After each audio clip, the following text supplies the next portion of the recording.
that's better.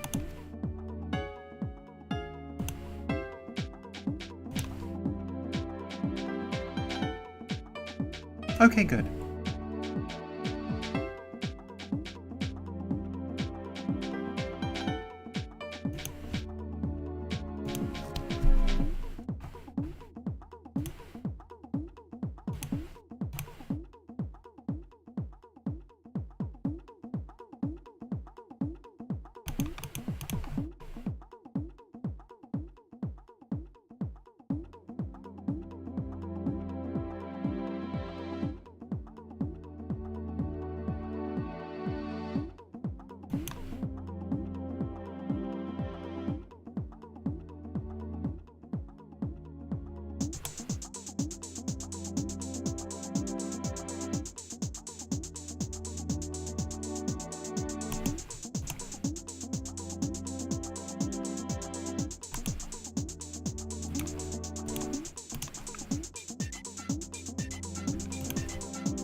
Oh good, we're here.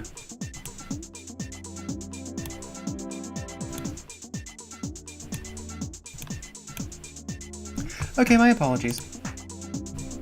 OBS died and wouldn't let me back in, so I had to do a bunch of stuff. Am I actually...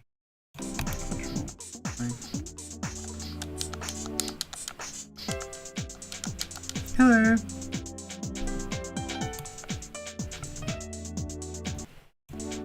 I think OBS, like, something went wrong and it, like, disconnected everything. Good, there we go.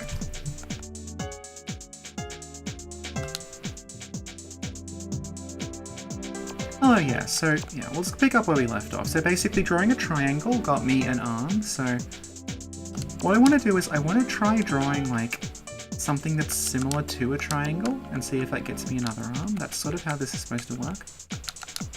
Yeah, tech gremlins. The thing is, like, to do with YouTube permissions and stuff, where, like, prior to, not that long ago, Sin actually had to, like, manually sign me in every time I wanted to stream anything, and basically YouTube's recently added this thing called, you can set yourself up as, like, an editor as a role, so you can give your channel, like, an editor position, which is someone who, like, you don't have the ability to delete videos, but you can kind of, like, moderate stuff and you can upload.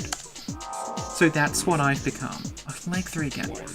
Which means I can, if I want, I can stream, basically. I can stream and I can upload, but I think I just can't delete things. Let's try another triangle.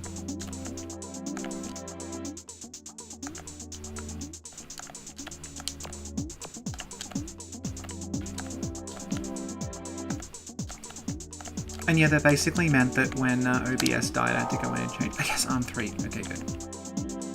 Okay, so now we can go mutation. We can get ourselves some new arms. The arms of a high fish. What game is this? This is 7th Cross Evolution. It is an evolution sim that, like I was saying before, OBS shit itself. It's actually a very, very accurate evolution sim because it's extremely random, and it's like long and tedious, and basically nothing happens for a very, very long amount of time, and then suddenly you'll change like we just did then. And yeah, we finally have a projectile attack, so we're in business.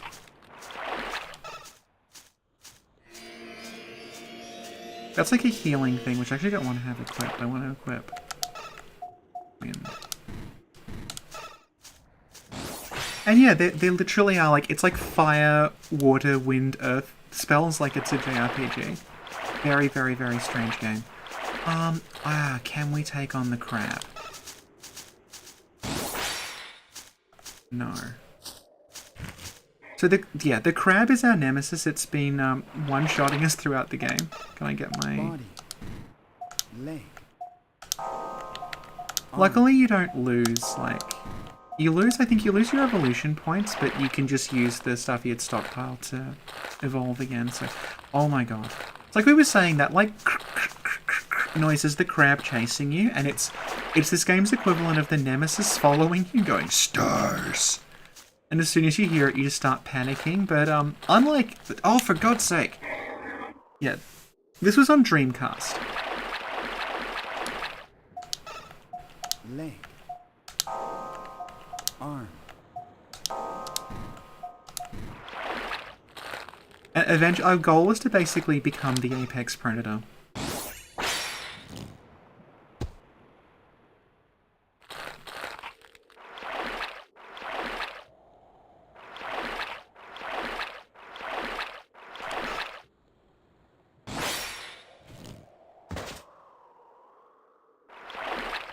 I recently bit the bullet and just did a full, like, RetroArch setup. So we can basically stream anything at this point, which is very good for me. And, because, like, Sin is the one who's got, like, a proper, like, gaming PC. I don't. But I do know a lot of weird old crap, so...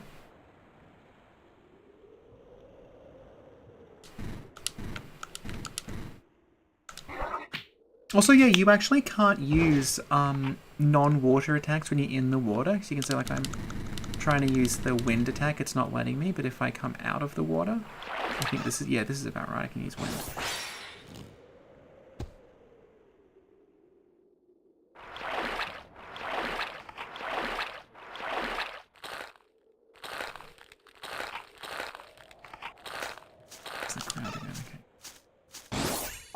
I wonder if I get distance enough from the crab, we can actually take it on. Oh! We killed the crab!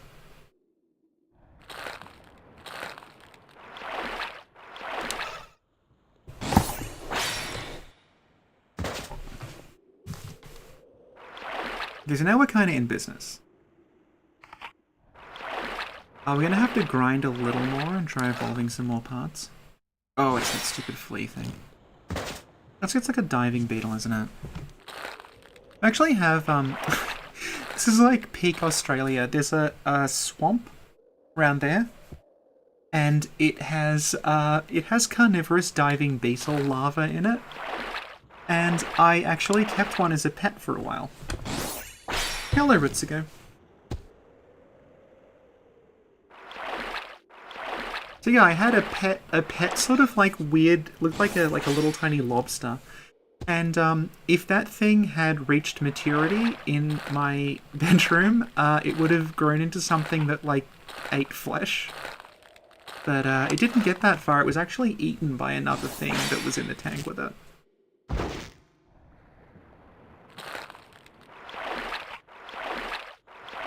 Okay. Hey, nostalgic douchebag. Is this Spore? This is the game Spore wishes it was. This is 7th Cross Evolution, a game that the intro helpfully reminds us is a work of fiction.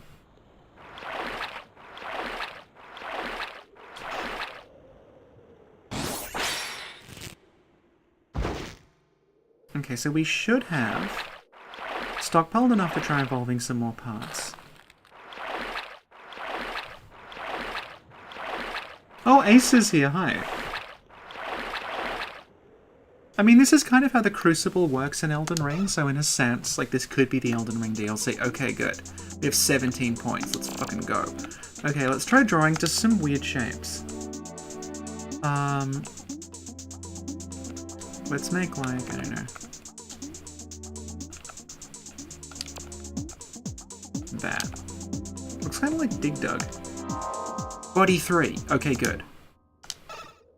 So for people who've like only just joined us, this is how evolution works in this game. You have a 10 by 10 grid and these 6 colors. And you have to draw shapes on the grid. I'm going to draw a Dreamcast logo because that's what this came on. You draw shapes on the grid. And then the shapes you draw on the grid sort of, but not quite determine the part you get in return. Do you guys want to try experimenting with different designs? And you might think, oh, is this like, is there a, like it's just a binary thing, or it's like this shape gives you this thing. No, it's actually, apparently, this is according to the game itself, I don't know how true this is, but it's different according to like every save file. Like every save file you do will attempt to like, it'll start developing its own idea of what symbol constitutes what. So I don't know. It's very, very strange. And like I was saying, it's like... my partner was unfortunately subjected to me playing this the other day for a very, very long time.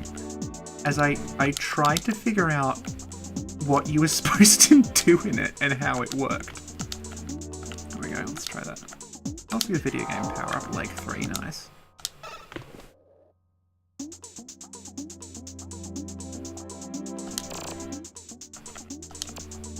We could try some negative shapes. We can try like just a border. See what that does.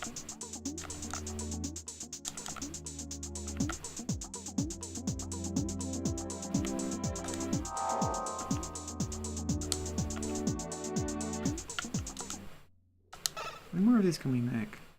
Okay, we got. Oh, okay. No, we don't have enough. Alright, so. And well, we got a new body type. So let's open that up. Body. So like I was saying, this is actually quite similar to like, you know, despite the fact it's a work of fiction, this is kind of how like evolution works. Like it's just a bunch of random changes happen, you don't really have any control over it. And eventually some of the changes will make you stronger. And as a result of becoming stronger, like you become the dominant life form. So like that's, you know, it's not wholly accurate, but... Oh, hang on, the crab's back.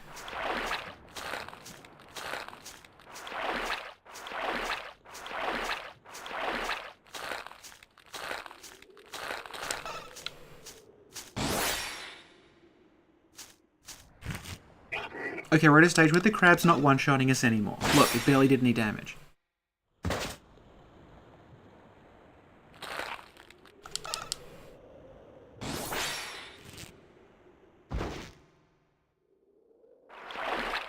Oh, speaking of voices, like, if anyone missed the beginning of this, the theme of this game is this, like, techno beat, and this voice going, like, blue, white, yellow, green, like that over and over again.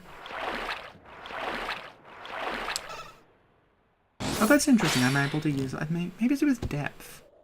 There's, like, some rules about when you can and can't use certain spells, depending on the, like, environment that you're in.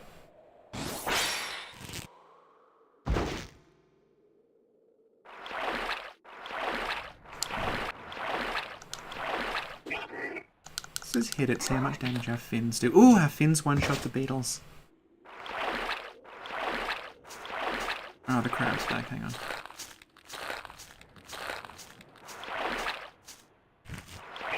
I read an FAQ for this, and like the first question was, I keep being killed by a crab. Because apparently that is like literally everyone's first question about this game. We can think of it as like, I don't know, like the dragon, the undead dragon in Dark Souls, or the weird squid in King's Field that just like kills you as soon as you start running. Okay. We've angered the squid.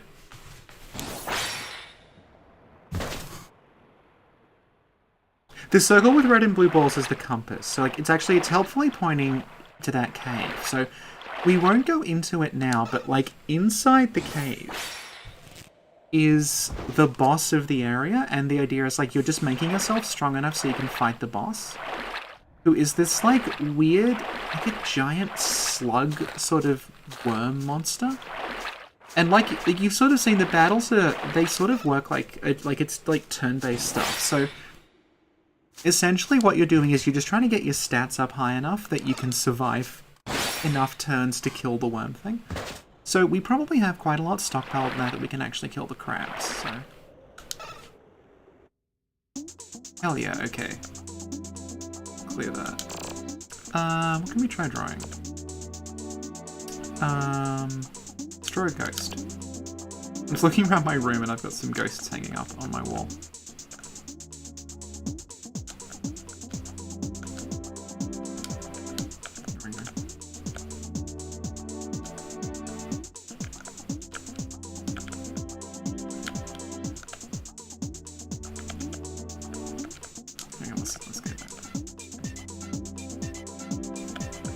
Ooh.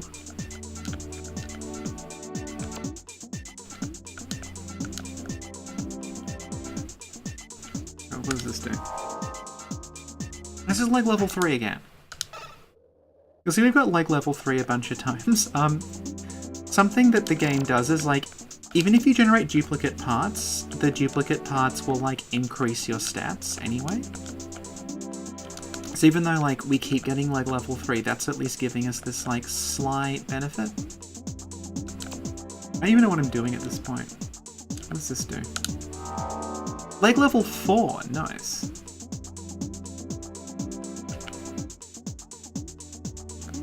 Good morning, Nukafolk.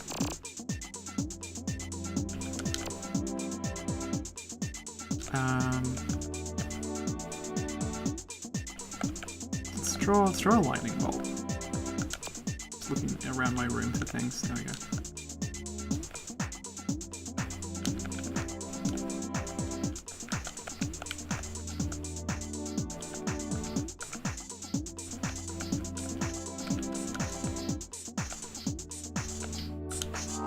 Like 3, okay. Alright.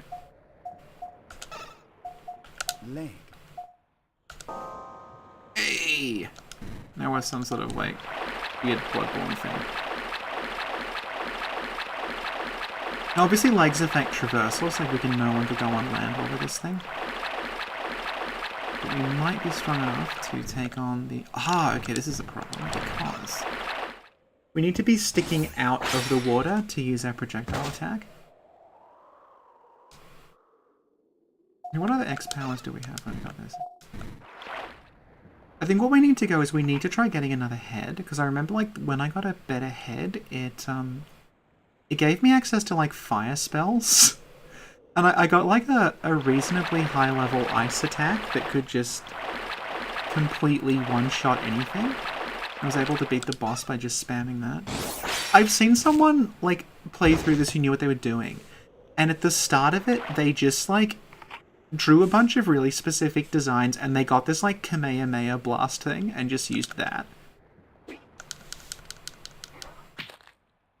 You can see like this thing used to one-shot us and now it's done like 1 pixel's damage, so like we've become very, very powerful very quickly. I think we'll go through to the boss and then after that I'll come up with something else to play, because I like I said, I've got the whole retro arch thing set up, so we can do anything.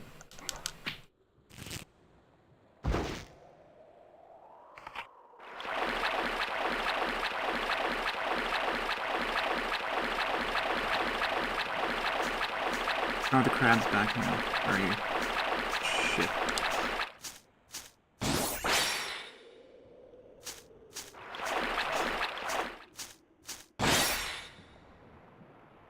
Okay. We're getting there.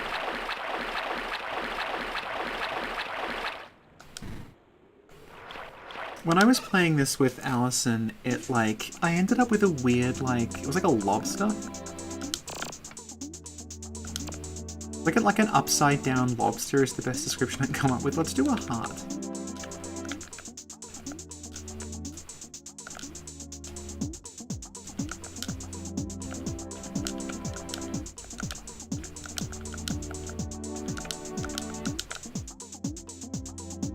This gives us.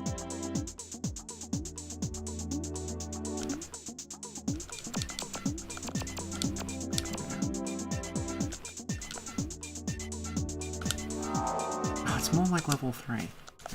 Game really wants us to be like a crab. Yeah, the tables are Oh, I can hear the crab again. Where is it? Oh, you little shit. Oh, I can outspeed the crab. Okay, good.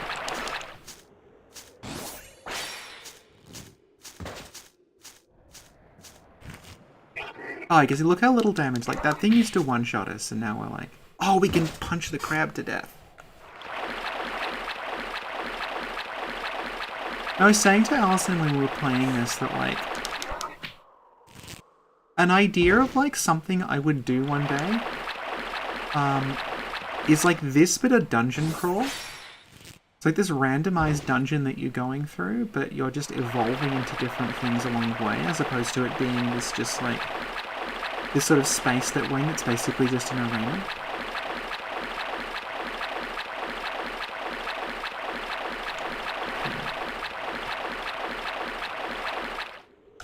I want to try getting some level 2 abilities. Yeah, what should we try this time? I don't know.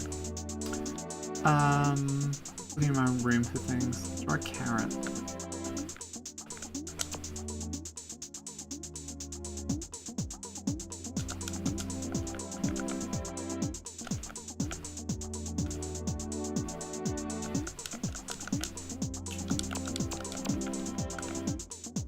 This is a radish, I don't know. More like level 3 for God's sake.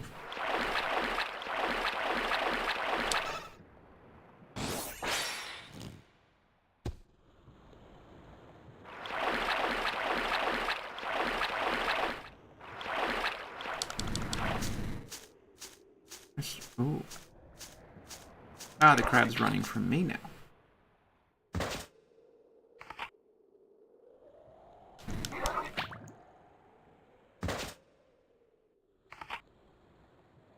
So what we'll do is I think we'll go through to like the end of this section and then we'll switch to something else.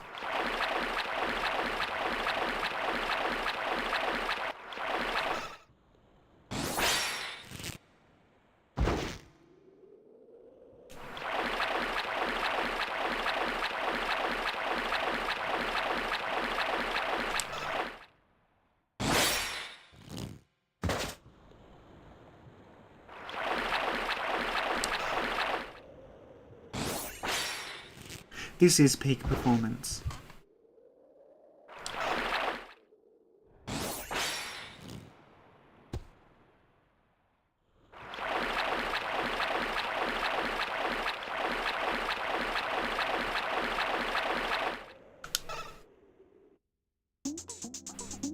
Okay, we've got to make 2 more this time, so let's do, I don't know. Maybe we'll just make half of it. We'll make half of it blue and see what that does. Like level 3.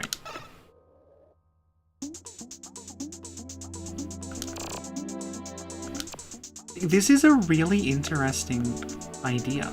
Like, as much as it's kind of impenetrable.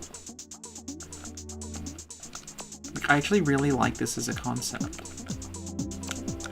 I just don't...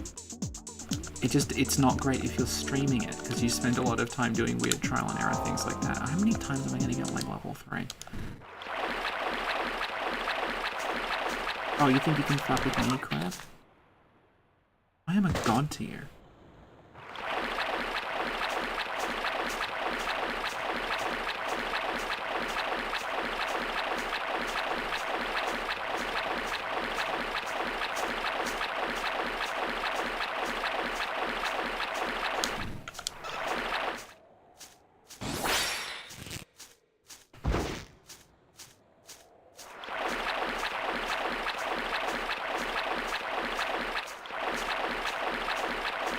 You can kind of hear where the crab is, because this game has like stereo audio, so it's like... Is it over here? I'm kind of here. Oh. That's behind me.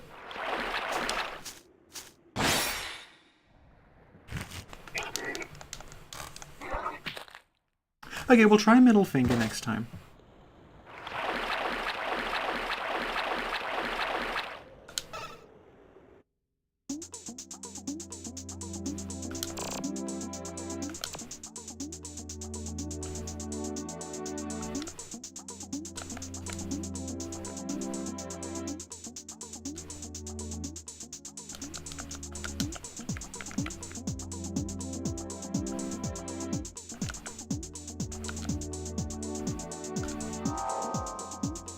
It's like level 3 again. Have I tried Magic Pangle? No, I haven't, but I want to. This is actually like the first time I've got like Dreamcast emulation working. Literally in my life, so there's a lot of things I want to try out.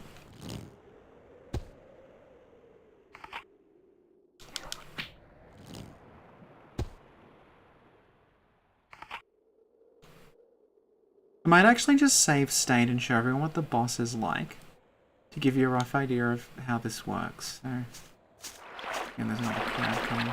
Oh, shit.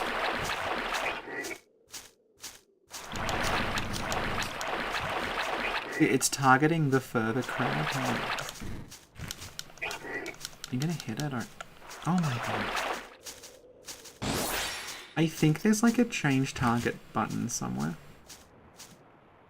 No, hang on. Here we go.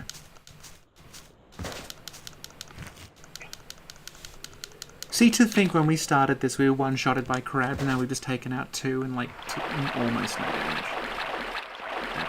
But I'll show you what the boss is like. We'll just save state because it's going to wipe us out. Is this thing. It's like a caterpillar tube worm? I don't know.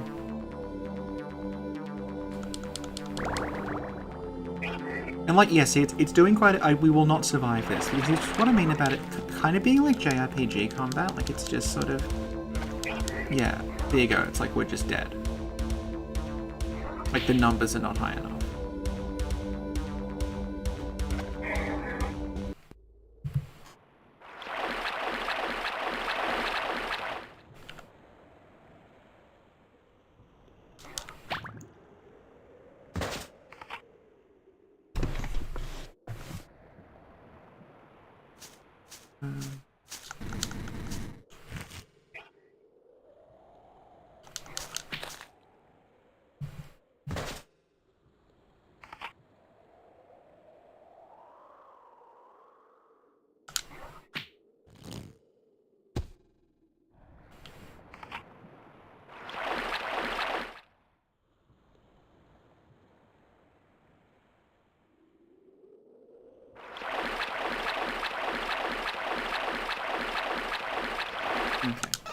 What do we have now? Okay, we can do two more of these. Let's do...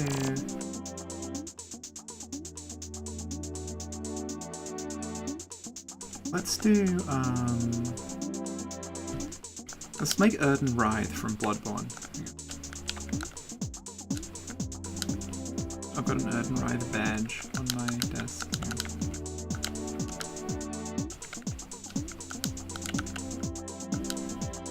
And then it's like...9!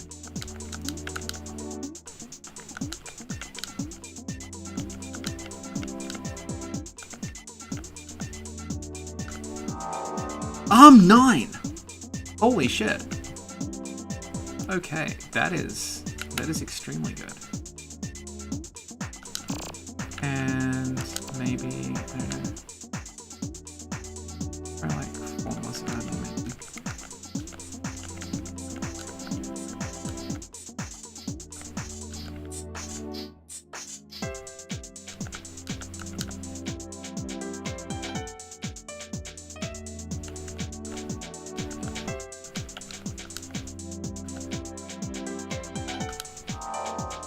Leg 14! Okay, clearly Carol runes are the way to go. Okay.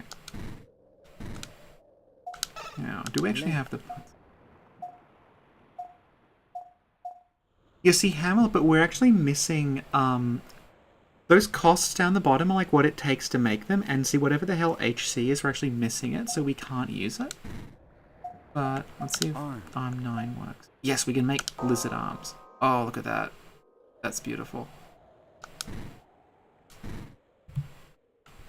You see, people in chat are like legitimately excited that we leveled up, like, and got a level 14. That's sort of what this game is like. Still no better spells. How much?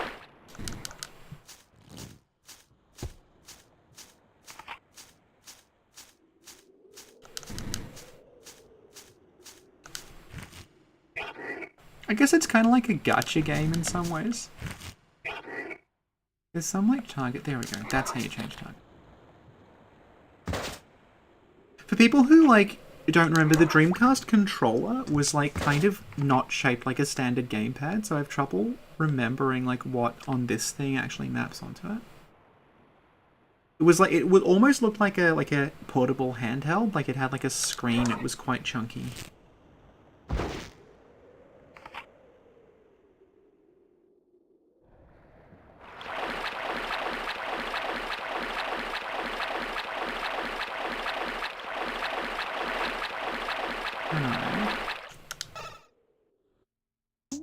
Okay. Since runes have been working, I think we need to bite the bullet and make the hunter's mark.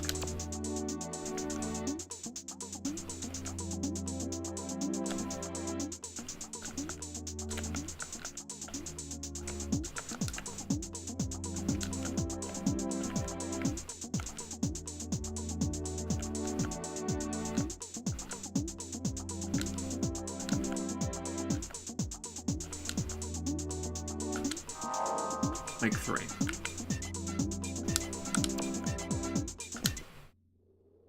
Yeah, it's like Monster. For reference, like Mokofolk brought up being called Monster Rancher. Monster Rancher was a PS1 game where you could generate monsters by putting audio CDs in the game, in the console, and it would like read data from the CD. There's a whole like thing, we don't really have it here, but it's a Japanese thing called barcode battling.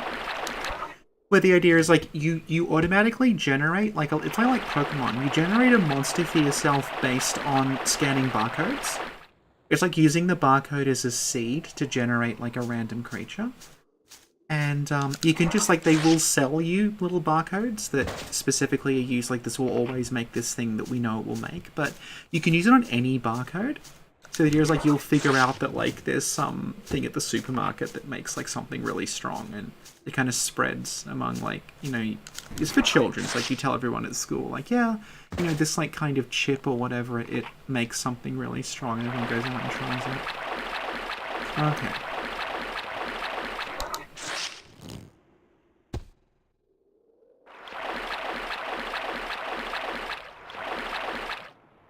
I really want a different head. I don't like this one.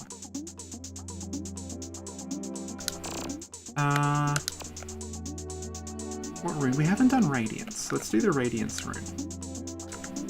Can't believe I didn't think of this earlier.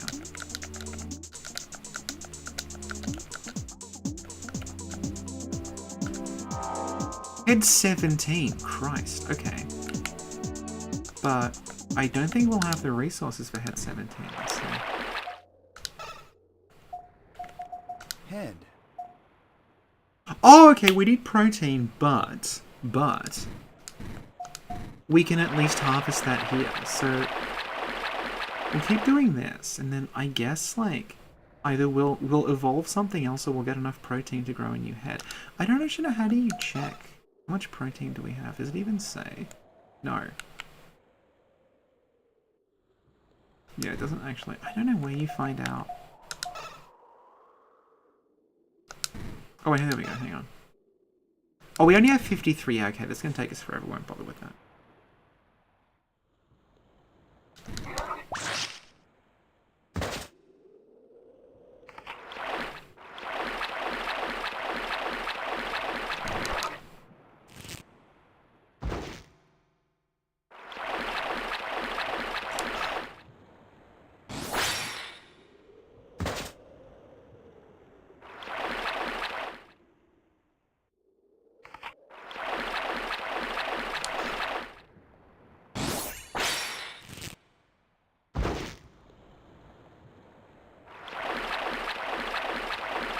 I'm genuinely glad this many people are watching me play 7th Cross, and I'm also kind of apologetic that we've made the same set of legs about 20 times now.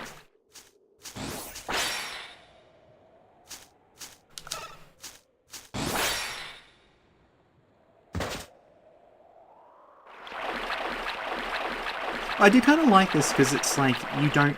Not having control over the thing you're evolving into, I think, is kind of interesting. Whereas with Evo, like you just sort of, you have a rough idea of what you're getting before you start. What other ones do we want? Let's... Milkweed would be too complicated to do, that won't work. A claw mark.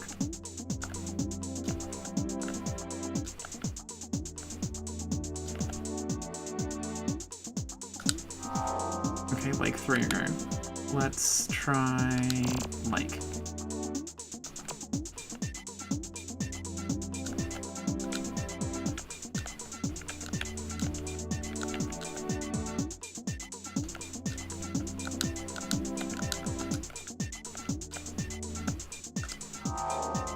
Always Lake 3. This is sort of what I meant about, like, the game has this kind of... It says it has this. I don't know how it works. I don't think anyone knows how it works. I don't think the developers knew how it worked. But allegedly, it's got this system that's like an AI learning model, where the more that you stick, like... I should try Loss. Let's try Loss next time. That's actually a really good idea. Hang on. It allegedly has this, like, AI learning model built in, where it will start to, like, develop, like, differently depending on how you do it. Hang on. Test status.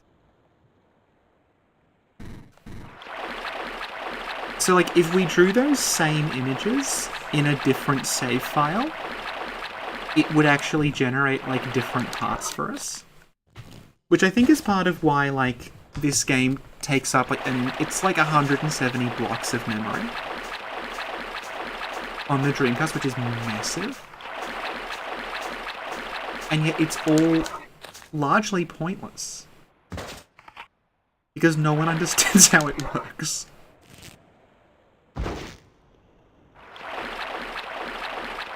But I feel like if this had a more dedicated fandom, you would get, like, some really interesting, like, material on this. It reminds me of, like I'm friends with the Tomb Prospectors, the people who mapped out, like, all, was it 3,600 possible Bloodborne maps, and they figured out how it all worked and they did it, and I feel like, you know, maybe if this game had more of a following, it would probe the mysteries of how this bizarre system works. Oh, that did like 1 pixel of damage.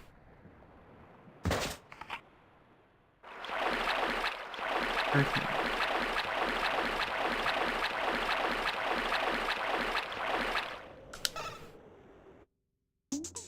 Okay, let's make the Elden Ring. I reckon we can do it. Okay. That's not good.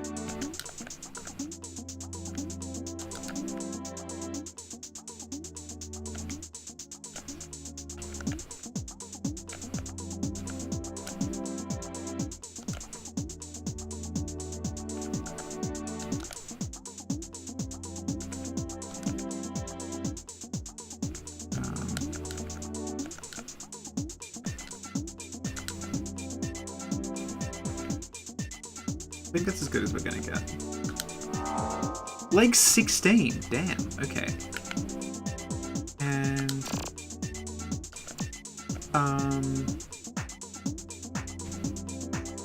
I've got like an eye behind me, so I might try making an eye.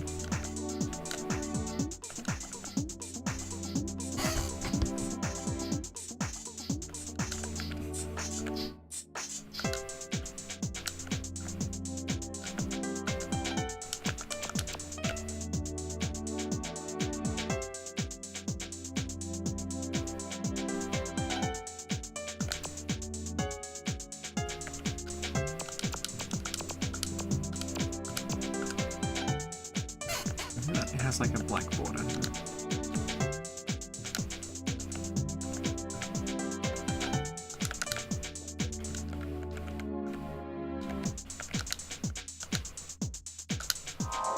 Leg 8, okay, that's probably a little more reasonable.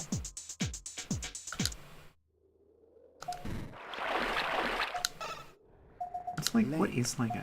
Oh yes, this is the thing I got last night. Aha! Like a backward scorpion centaur. Head. And Arm. body. Yeah, okay. Head. Oh my god, I can make the Link's head. Can I? Head. No, I don't have enough protein, damn it.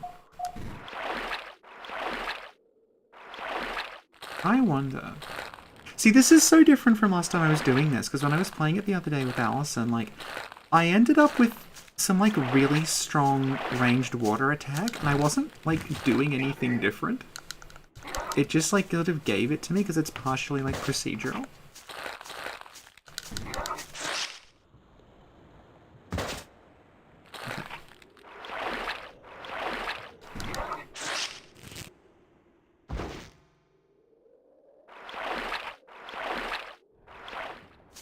No, yeah, Martin, I really like the way that it's vague, because like I was saying, like Evo is a game that's like this, but in Evo you just choose the part you want, and it's kind of clear what's what, so you just have an idea that you're building toward, whereas this is like I was saying, it sort of feels like actual evolution is happening, where it's just there's all these weird dead ends and sort of randomness that occur. Okay, let's see if we can survive this thing. Was it like 3-shotted us last time?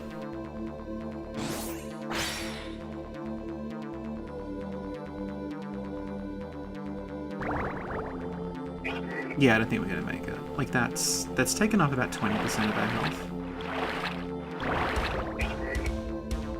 So unless like we're very, very tough up close, we can just like spam attack and hope it dies. Yeah, I don't think we're gonna make it.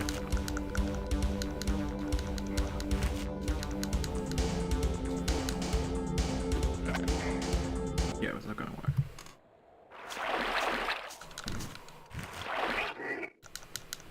Oh, you venomous crickets, God.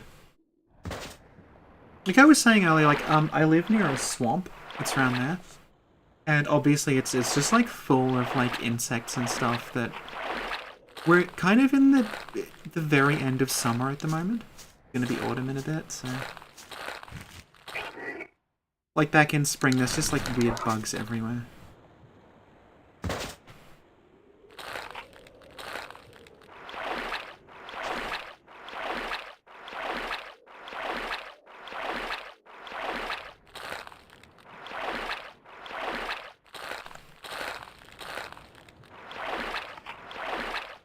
Also, we've gotten, like, our sub-growth has, like, doubled in the last couple of months, so quite a few people here probably haven't seen us before. So I just want to reassure them it's not usually like this. Usually it's a lot more edited. And we're playing things you've heard of. Ah, so you actually can't go down in there because we don't have fins anymore. So we're stuck in the shallows again. Oh my god, I'm so sorry about that dog and the venomous cricket. I'm lucky here because like I'm in Australia, but I'm in a part of Australia that's quite cold. So we don't get a lot of like the venomous snakes that you get in other places, because they're barely here at all, and the ones that are like, you know, hibernating somewhere and ignoring everyone. But there's places like up in the tropics where it's really like everything is trying to kill you.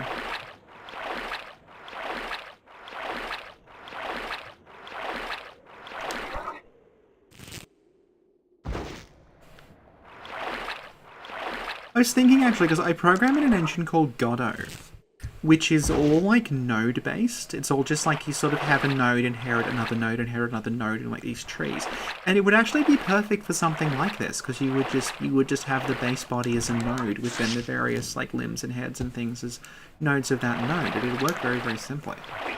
And I have actually like tried something like that, like just getting things that had their own animation skeletons and just gluing them together into something, and it worked fine. So I don't know, if I ever felt the urge, I could probably do a decent, like, spiritual successor to this.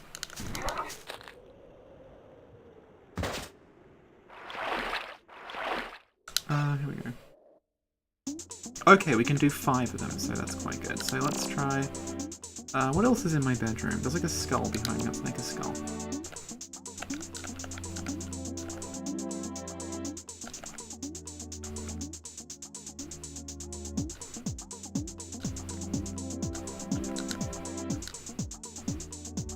Hang on, I know what we should do. We should make, if anyone knows Loco Molito, he's like a Spanish indie dev.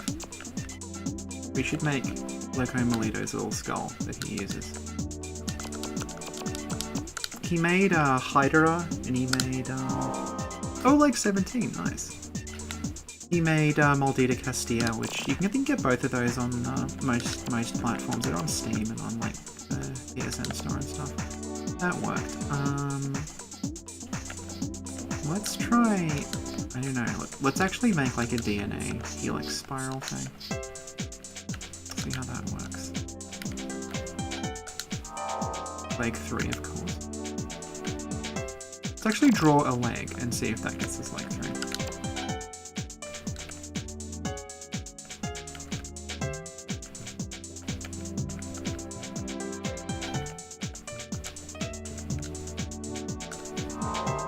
Do Mega Man. Oh, that leg gave us leg 5. I'll try Mega Man. I don't know if I could do Mega Man from memory, but I'll try. I've actually been watching, oh god, this is like going back quite a while, but if anyone remembers a YouTube channel called The Save State Gamer, who was like a parody of The Irate Gamer, it was run by a guy called Phil Reed, who actually, like, he quite sadly he died last year. And someone who knew, like, his channel was gone by that point, and someone who knew him was able to like rescue the videos from his channel. Like I don't know how they got hold of them, but they were able to rescue them. This looks nothing like Mega Man at all. They're able to rescue them and put them back up. So like I've actually been he did a lot of Mega Man, like no damage and like specialist Mega Man runs and stuff. So I've been watching those. It's like the only Mega Man content I've had for ages. That'll have to do. I don't have enough I don't have enough points after that. Okay. Head. Arm. Body. We got some more legs, didn't we? Hammer. Oh, that's yeah, because we need the... Yeah, there's like stuff here we just can't possibly evolve. Is it combat? I don't know. It controls like with the controller, so I don't think it would work with the mouse. But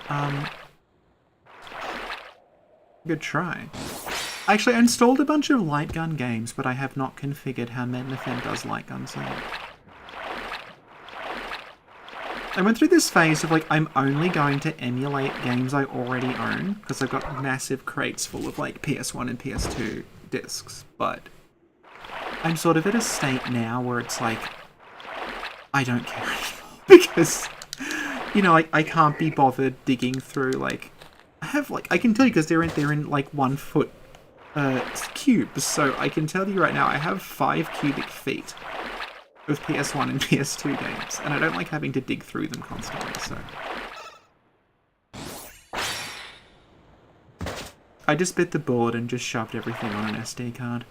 Alright, let's see.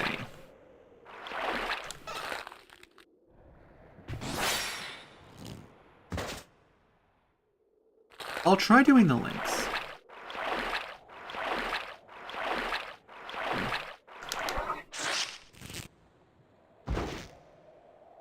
Can we do the links? Head. No, it's not letting me. Hang on. Yeah, see, I've only got 101 protein, and this takes 118, so I could potentially grind for it, but we'll see what happens before then. Do I have G-Police? Yes, I have a physical copy of G-Police, and it's broken. Like, I have it, and I can't rip the disc because it's, like, it won't read it. But, yeah, I just have the G-Police ISO now, so who cares, but...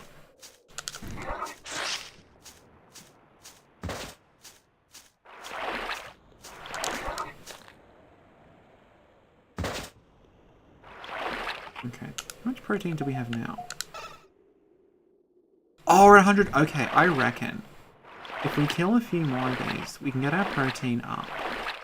Because we're only 4 protein off being able to get the Lynx head.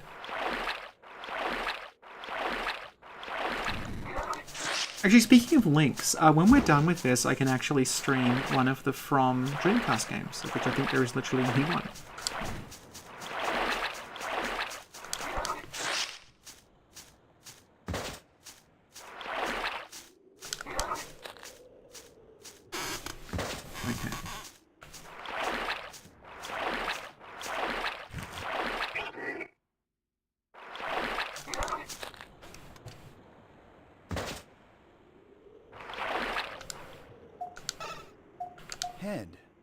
We can get the lynx head. Oh my god, it's an actual, like, fox. Oh my god. What have we done? What is this? I'm gonna take a screenshot of this, hang on.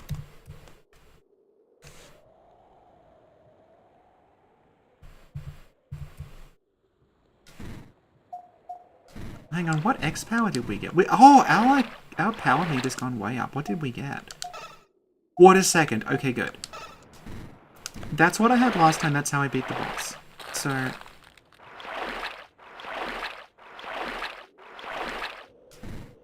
I'll show you what a second is like a Final Fantasy ice spell.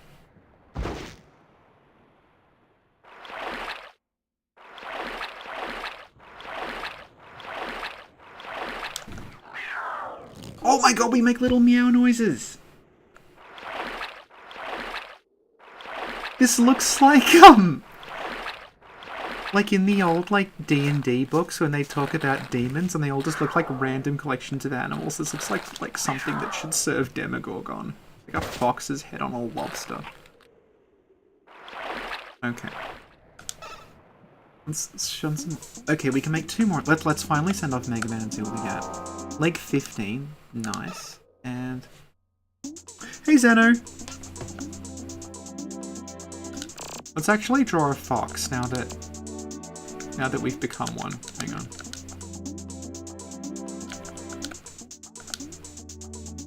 We can do a better job than that. Hang on.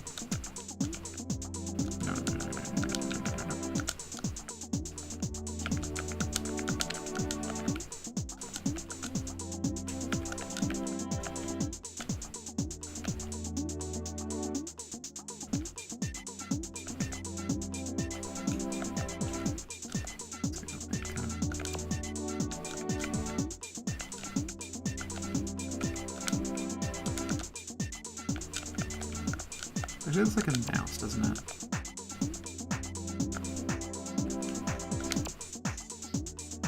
Reminiscent of, if anyone remembers Samurai Pizza Cats, where one of the characters was very clearly a fox, but they, when they wrote the script, they didn't realize that and said he was a mouse.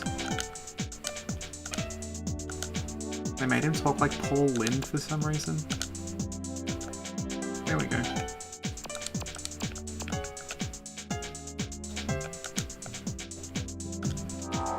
Like 17 again, okay.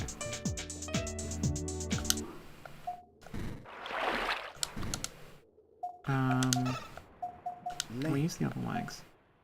No, I need whatever that is. Oh, okay, we can actually be a frog if we grind up enough protein. Yeah, okay. Let's see if we can take on the boss.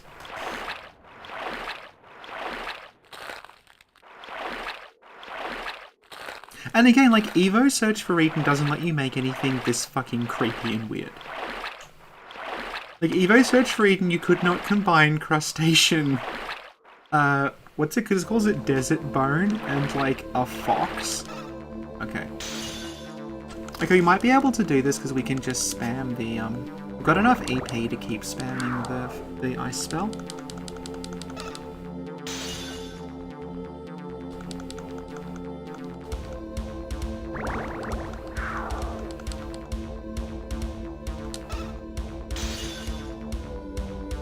We did it!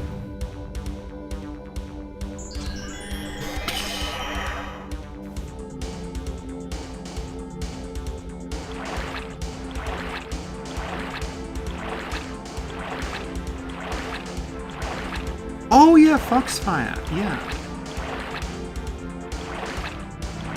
Okay, so...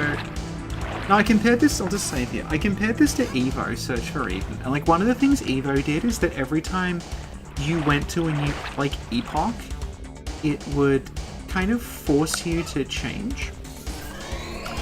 Like, you would start off as the thing you were, but then, like, Gaia would show up and force you to, like, evolve into a new base form, and you'd lose all your stuff, but, here, like, we can just stay this thing. Like, I think we're gonna have to get a tail eventually to go through that water, but hang on. How many points? Oh no.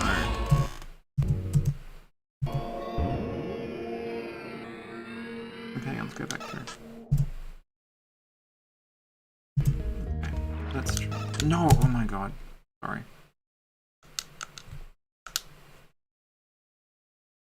Okay, there we go.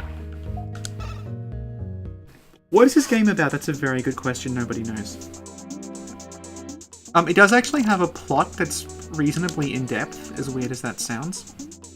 But basically, you start the game as like a little platelet that's floating around in the ocean, and you collect biomass to keep changing into different things, then it becomes like a Frankenstein simulator. What can we draw now?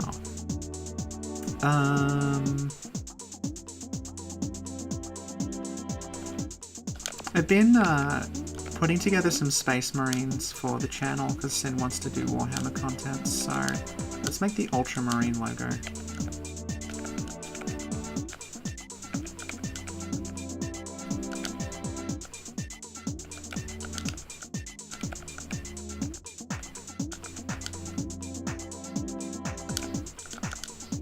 That's that, right? Let's make it blue.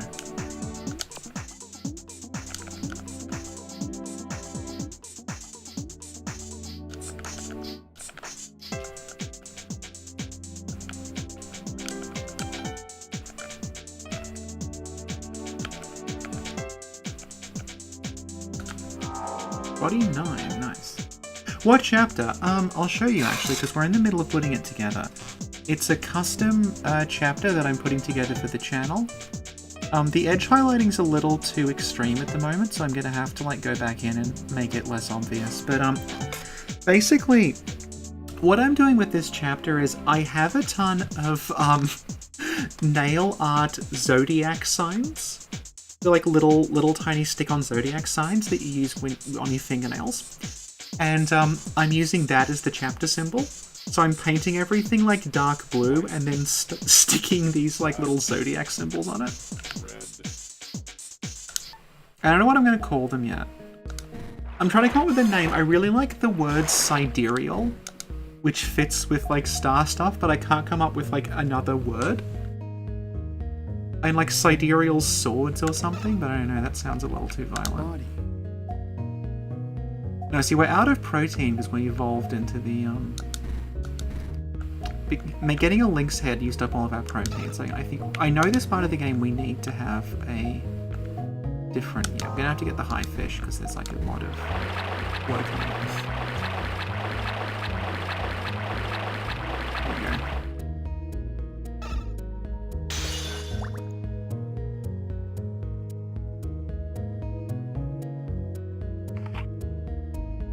So this is kind of, this is less annoying to control than I was thinking, because prior to this I was playing a very old PS1 game people might know called Aquanaut's Holiday, that's entirely set underwater, and that has like kind of annoying swimming controls if you don't really know what you're doing. Like you have to go up and down and stuff, whereas this like you just snap to the bottom. So you're effectively moving around like you're on land, but you're just under the water, so it's a lot less painful than it could be. There's a Dreamcast, like a survival horror game called Deep Blue or something? Or like Endless Blue or something that's like it's really interesting. It never got a release outside Japan, but there's a fan translation where it's like survival horror, but it's underwater and your companion is a dolphin. And you have to give the dolphin commands, kind of like the dog in Haunting Ground, if anyone's played that.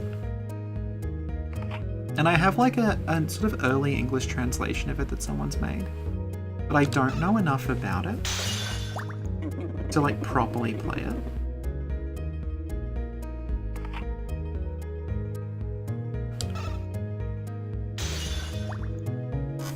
Yeah, Warhammer content got really big over the pandemic because, like, even if you can't afford it, which is completely understandable because it's massively expensive, just watching people paint it and talk about it, like, people are really into it.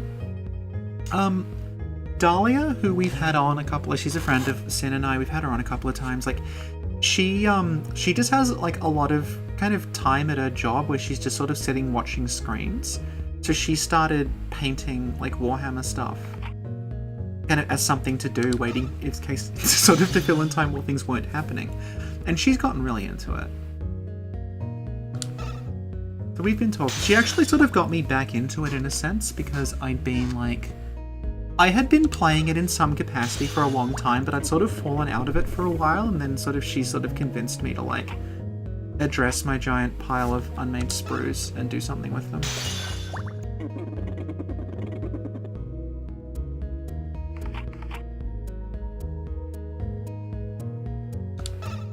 There's a Necromunda vlogger called Crimson Oracle who I've been watching a lot. Even though I don't play Necromunda because I just find like her takes on things to be very interesting.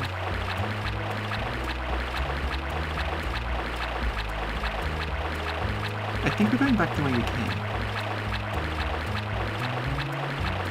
Yep, so okay. I'm just going to assume that red is the direction we're supposed to be going in, so... Actually, hang on, can we mutate more? We have a fair amount of protein. Body.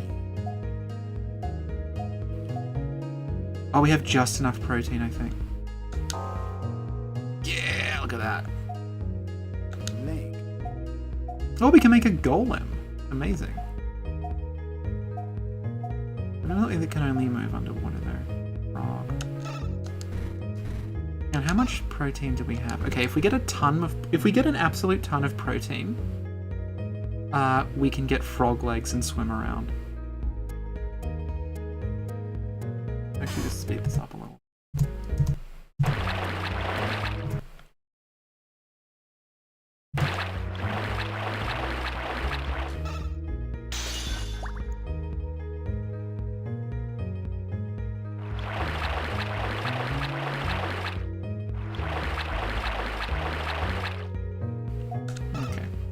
What else can we get? Okay, we can make 2 more. There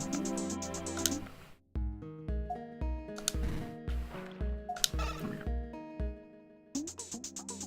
Let's clear.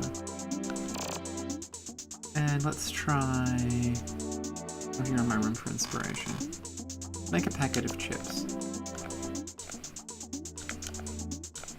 I don't actually eat chips, but I have a dog toy that looks like a packet of chips on the top of my desk.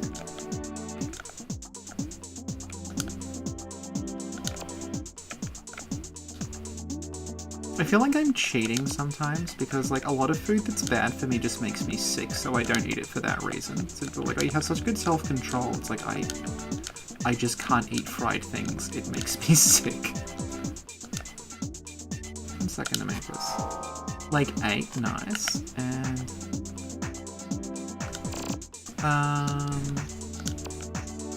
let's try another spiral.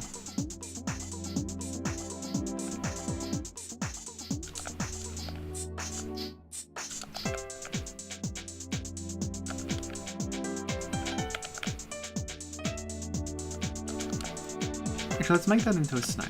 Hang on.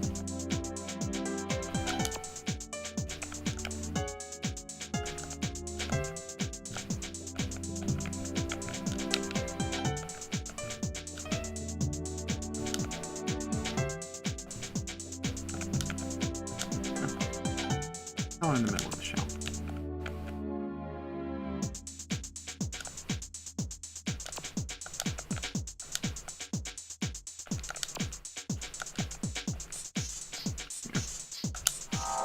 I'm 16, okay.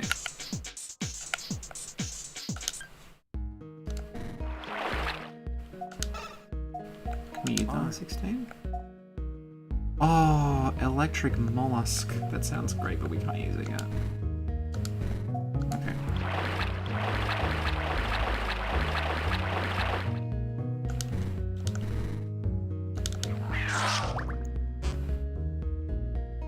Okay, thank you, Thimmermichman. I'm sorry, I don't know how to pronounce that. Thimmermichrum.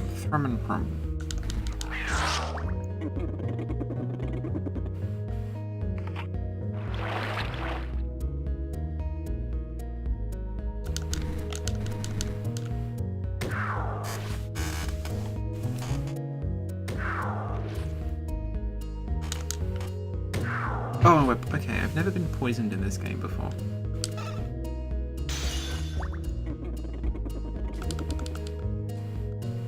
I wonder if, like, our hit points just goes down till we die. I hope not.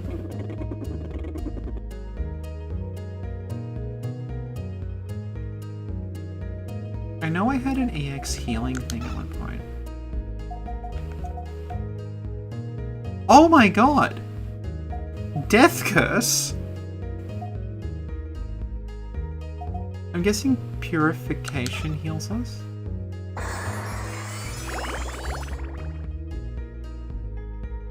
Nice, okay.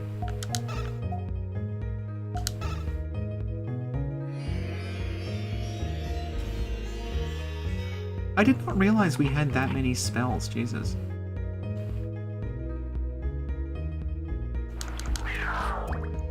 This is the furthest I've gotten in this game, by the way. I was saying earlier, like, I really wanted to stream it, didn't quite know what I was doing. So I subjected my partner to me playing this for several hours, while I tried to figure out what to do, and she just sort of stared, confused.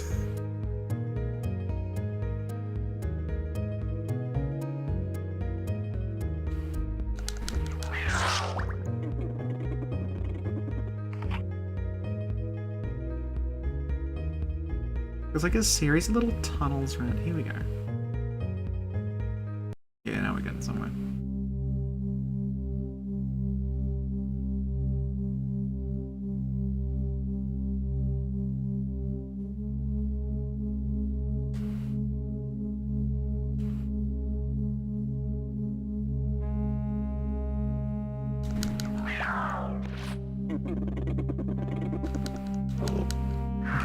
Ooh, okay, that's actually pretty strong.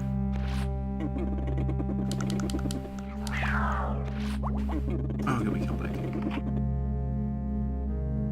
Need to remember not to fuck with it. There aren't that many games about mermaids, are there? Seems like underrepresented. Have a unique method of locomotion and everything. I know there's like some, I think it's like a PS1 RPG that's entirely about mermaids. But I don't know. I don't think it ever got translated.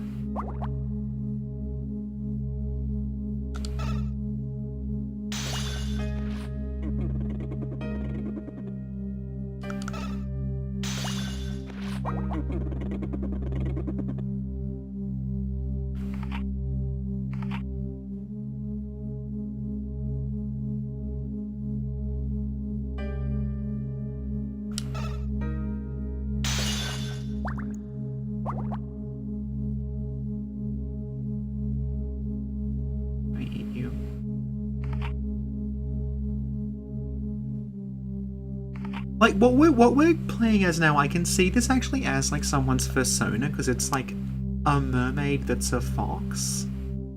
Like, that seems like, that's plausible. The thing it was before, I don't know, when it was, like, half crab. Where it came from?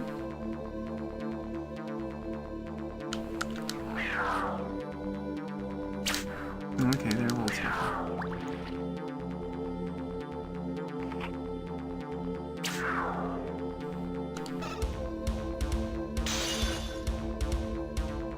Yeah, okay, this must be new because these things are... Ooh, Christ, okay.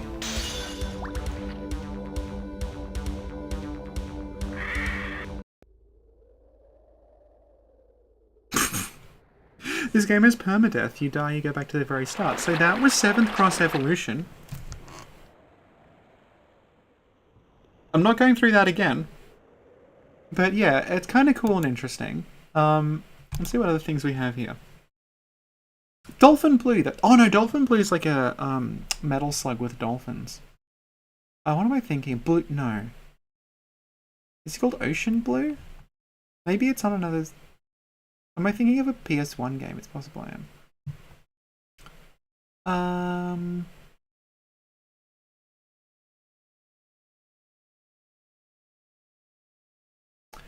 Okay, so I'm gonna load up. Oh, you just rage uninstalled Wolong. Yeah, I have not played Wolong.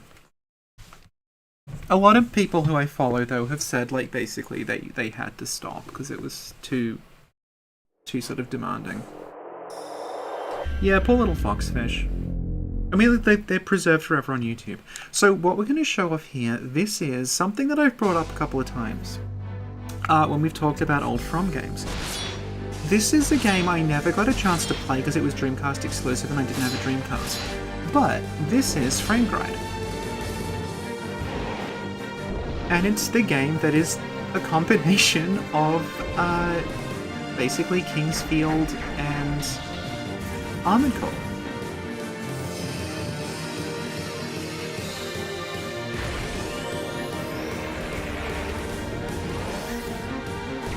So it basically plays like Armored Core, but you have a bit more of like a close range sort of melee moveset. But other than that, it plays very similar.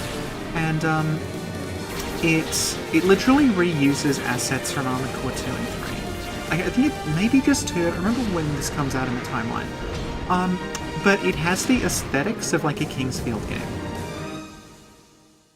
And the thing about it is it's all one-on-one mech fights, and you might think is a fighting game, and it's like, it's not really a fighting game. Because it plays like the, It plays like the Armored Core Arena mode, weirdly.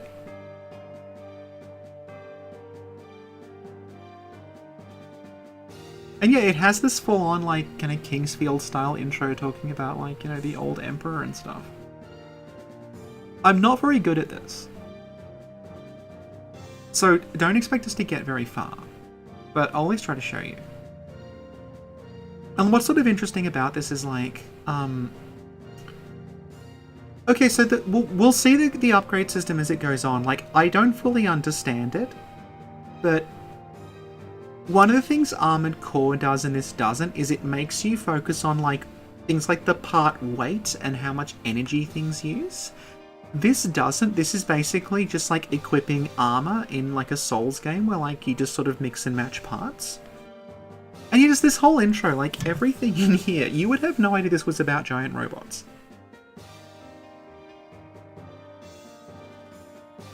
And it has this system where, like, you get gemstones for beating enemies, and then you can fuse the gemstones together to get random parts, but I do not understand it.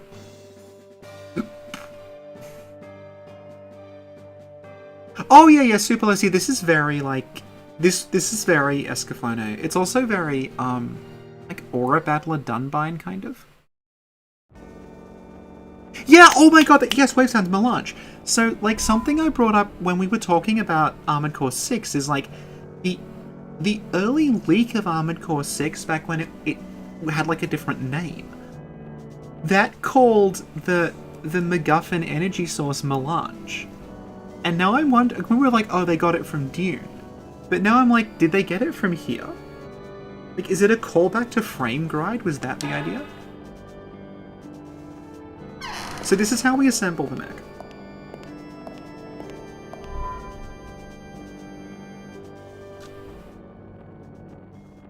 I think we have to go bolt head. My hair is too long, I'm just noticing.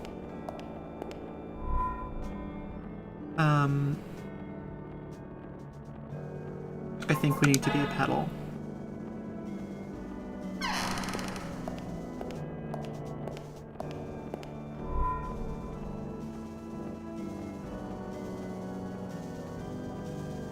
Should I wing coat?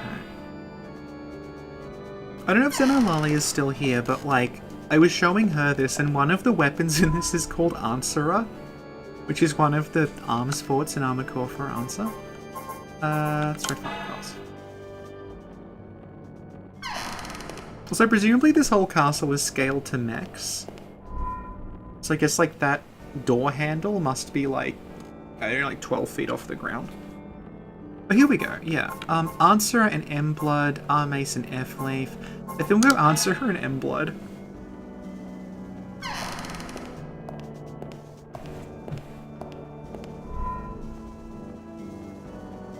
Choose the guns.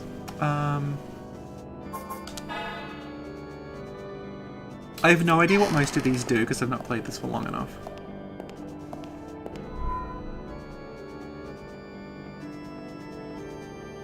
It stands for Melty Blood, because the Melty Blood series is a reference to this.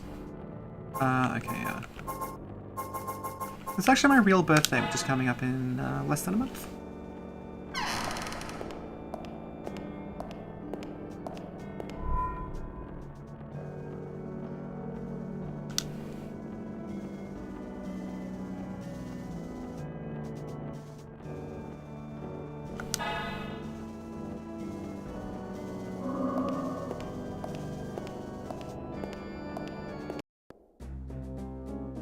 Here we go.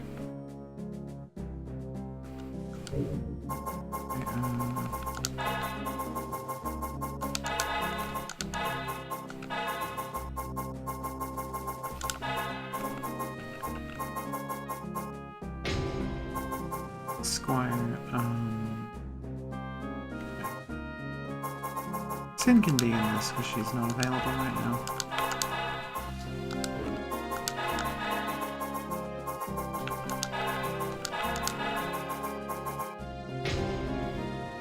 Thank you, Martin. It's actually Sin's birthday in 2 weeks.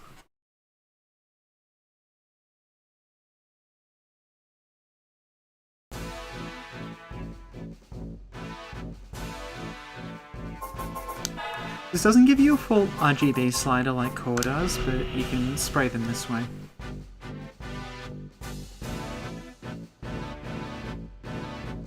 Looks okay. And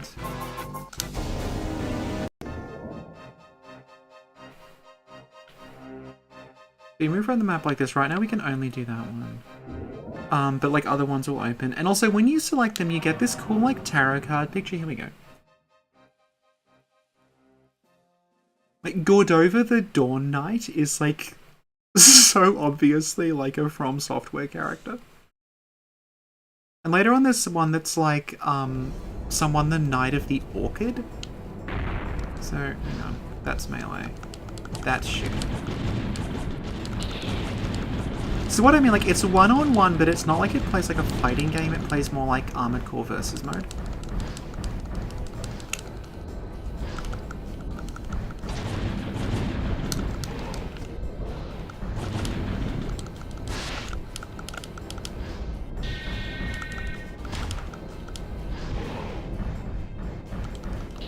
So these little shits show up. This is like an ad that they like create for themselves, and I'm pretty sure that is a reskin of the Martian mechs from Armored Core 2, the little drone ones.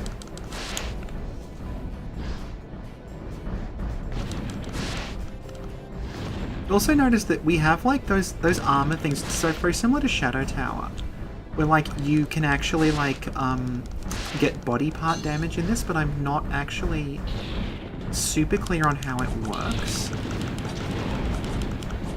Or you come back. Yeah, like Souls combat, this is not.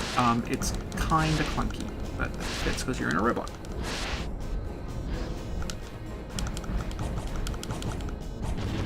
The lock-on also is automatic. Like I'm not. It's not like Z targeting where you sort of click to lock on. Like it's just automatically locking onto the closest thing to me.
Yeah, like we get some very like Dark Soulsy names like the Fallen, but it's got like the Forsaken Town, I think. Yeah, the Forsaken Town, which is like absolutely the name of like a Dark Souls area. Let's try. This is where the Orchid Knight is. Yeah, Krona the Orchid Knight is absolutely like a character who's going to be in the Elden Ring DLC. Like those tarot card designs are so cool. And here we are in the Northern Limits.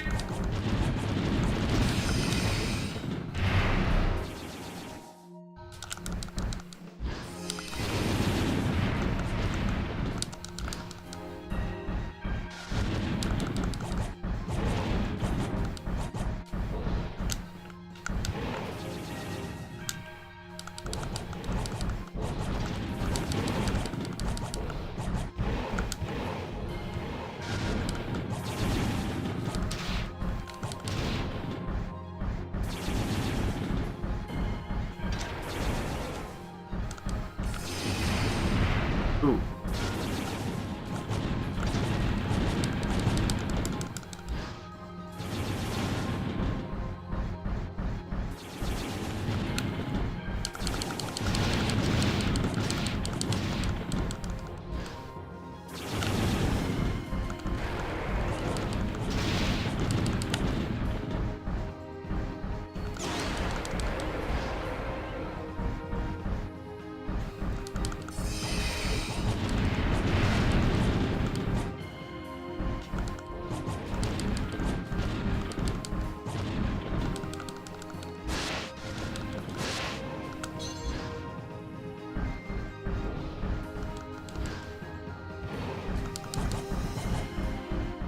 Yeah, this is actually what was happening in the Broken Archstone.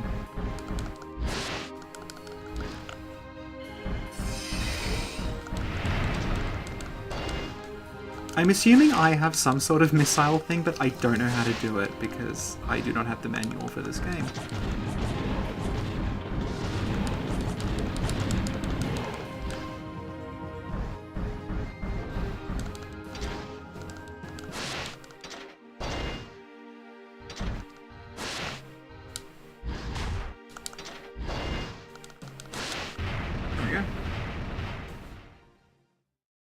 Also, like, the way that it works is, like, you have, the same button will do different things depending on the distance you are from your opponent. If anyone remembers Evil Zone, the, PS1 fighting game, it's sort of similar to that. This is the combined system where you have this stuff called X-Needs. And, like, there's... These, like, the gems you get for defeating your opponent's little, like, monster thing, that it, like, the little, like, drone thing. And you combine them together, and that's how you get parts. So I've got this thing now.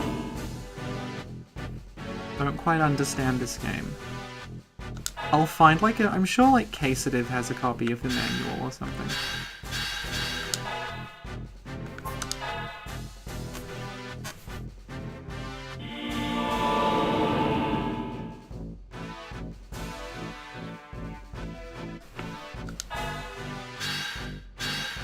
This is neat.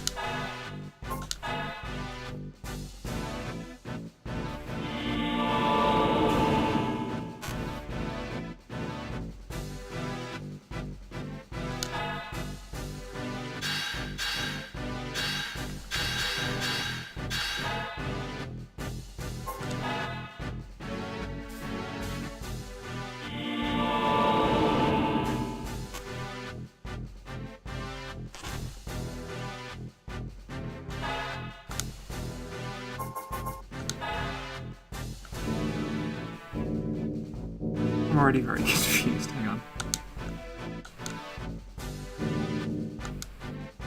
Is it set up?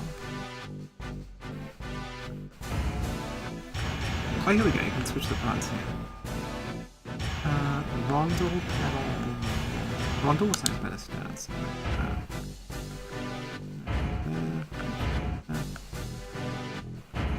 Here's the answer.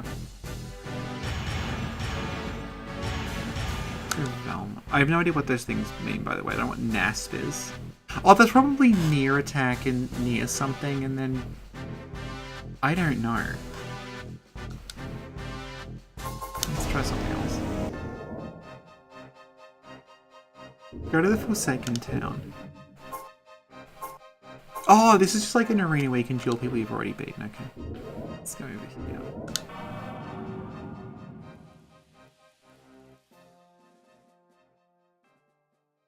Otlante the Axe Knight. But god, that like coat of arms with the goat and the axe is like so rad. Okay, let's go.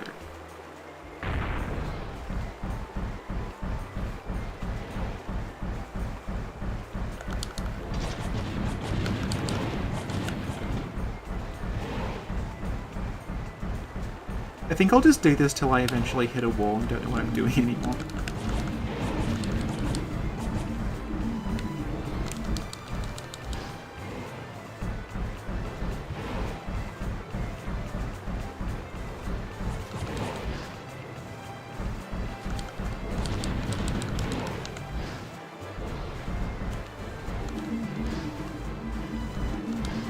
The other thing is, like, unlike Armored Core, instead of holding the button to boost, you like just press it once and you go into floating mode. Like you do that, and then you're just floating, and then you press it again to stop. Which means I think there's no like ground dash boosting like you can do in Armored Core. But yeah, like I will figure out how to play this eventually. I am just basically muddling through at this point.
Oh, okay. Like that one falls down.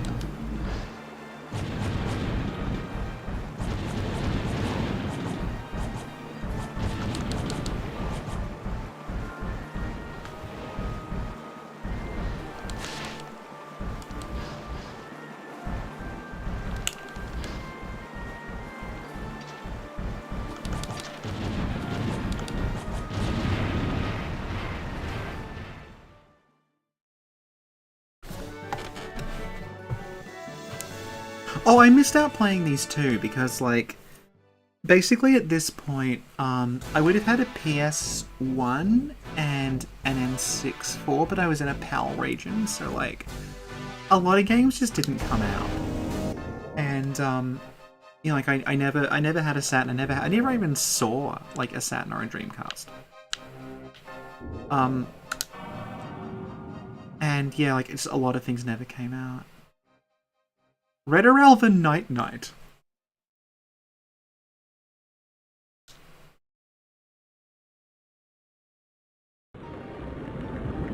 Oh, this is rad, we're underwater. Hey, Allison. Allison, we played 7th Cross Evolution. The one I forced you to watch me play yesterday.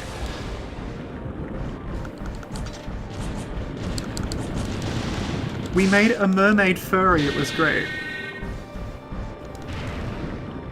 Okay, I think this is the, like, part where the game gets tough, because I don't know what because I don't know what I'm doing. Like, I am just pressing buttons. Like, I know roughly how some of this works because it's very close to Armored Core, but other than that, like... If there's going to be a part where like, they're going to force you to, like, know what you're doing, and I don't. This also, you'll notice when we started playing this, it had an option for like online mode, which I think was probably the selling point, but obviously we can't do that. I mean, we probably could, like if we find, if we can get like netplay working on RetroArch, I can find, I don't know, like one of my Mac friends to play this with. Free tours, you know, or something. Hey! Yeah, rip Foxfish.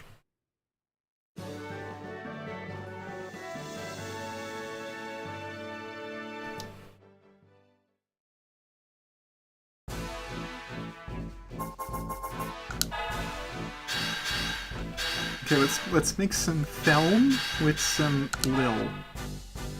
Oh, nice! Got a little reverse joint knight thing.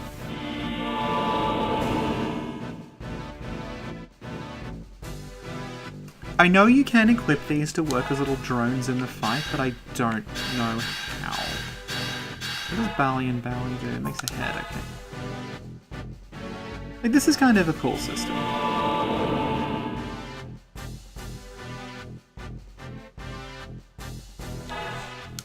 So I think squires are the little AI controlled ads. Okay, hang on.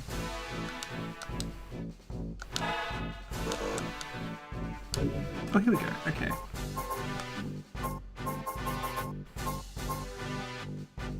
Apparently I have 0 of all of them.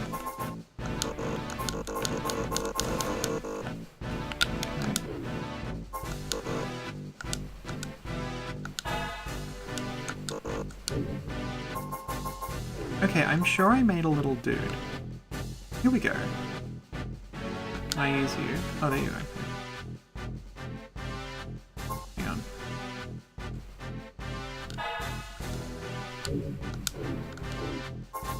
Here we go.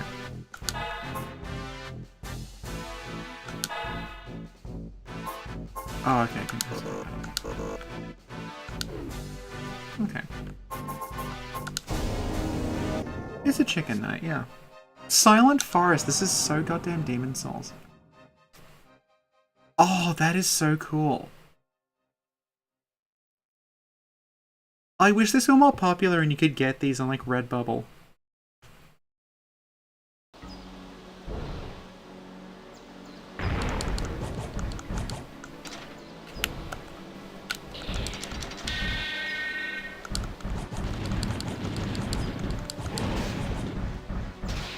Yo, I don't know how to launch my little squire thing.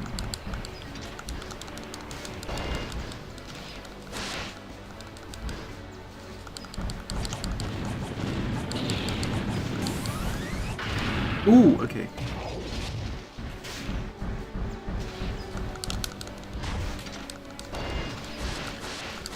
Yeah, so this is from the like Natoshi Zen Mex and more Mex era. Ooh. Oh, okay. That's interesting. Made a little rock wall around me. I think this is the part where we're going to fuck up and die, because I don't know what I'm doing. Yeah, I think you must need to know how to use your little squire things, and I don't.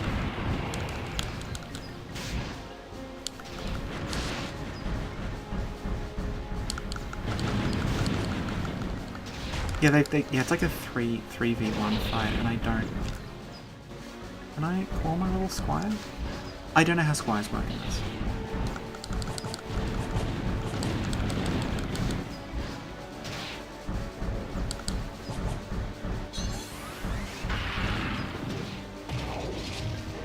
No, I don't think it's my squire, because I was damaging them. Like, the little health bars under your bar, like, that seems to be the squire, but I don't have one. Like, there's no bar under mine, it's empty.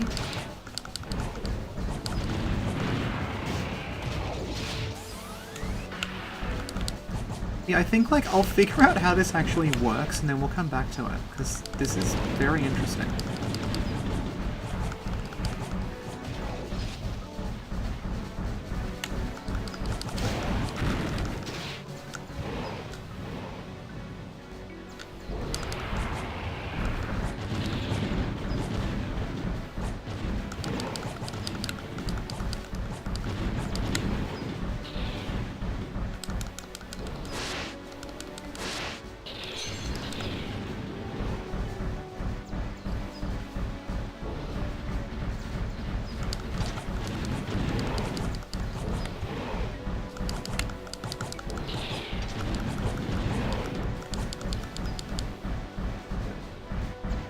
I thought that was a power-up. Ooh, okay. Yeah, I don't think we're gonna make it. X plus A, okay. Oh, okay. Go, little chicken knight. It's up to you now.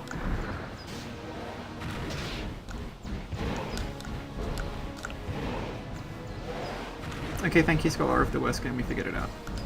Alright. Oh, my chicken knight is pretty strong.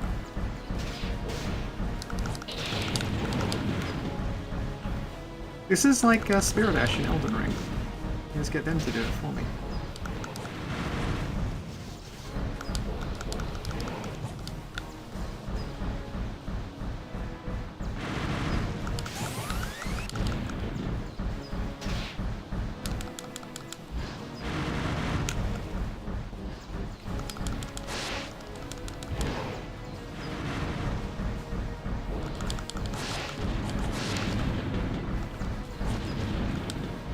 Oh no, they took out my little squire.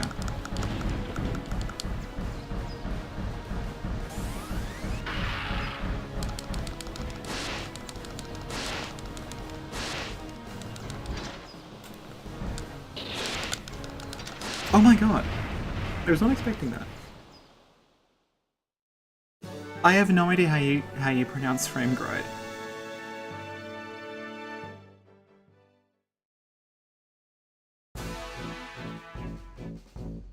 What a comeback.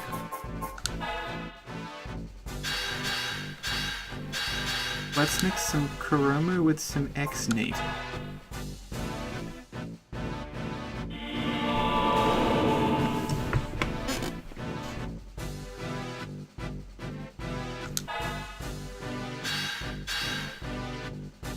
What if I combine barley with film?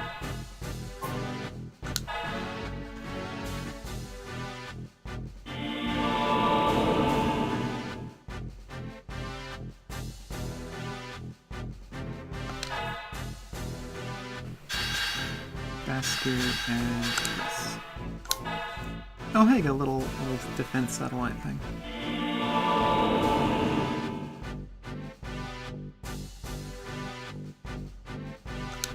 Okay.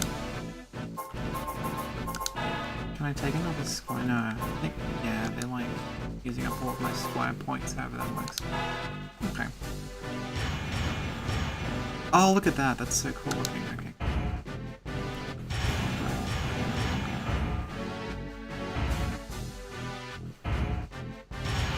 Ooh! Answer her back. I don't even know what this is.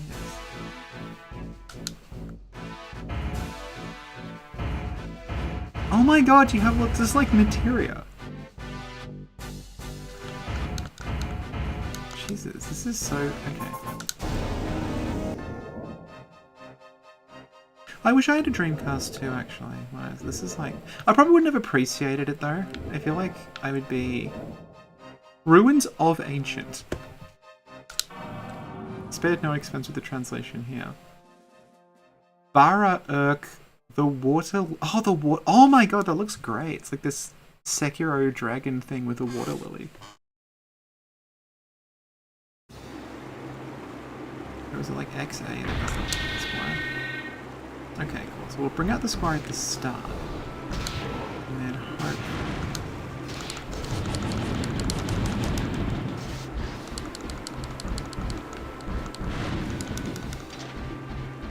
Oh wait, we're like fighting their squire now. Okay, there, that makes sense.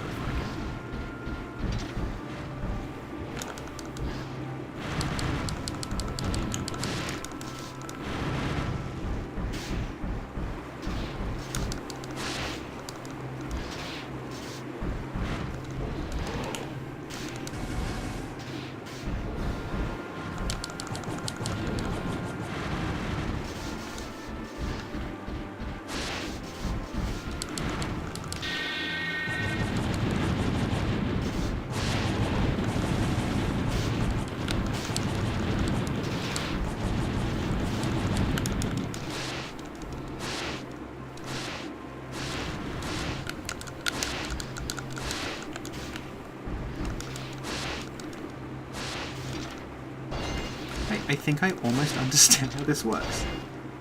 I don't know what the thing on my back does. It looks like it should do a super attack, but I don't quite get it.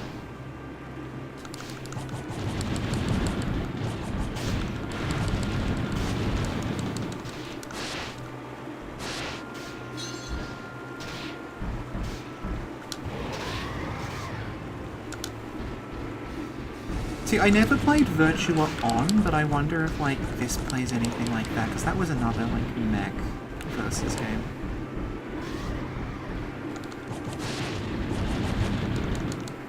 Like, they're, like, throwing dragons at me.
I don't know what I'm doing, but it's working.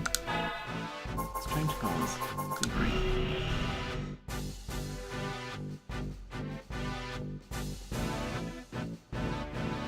Oh, that looks awesome.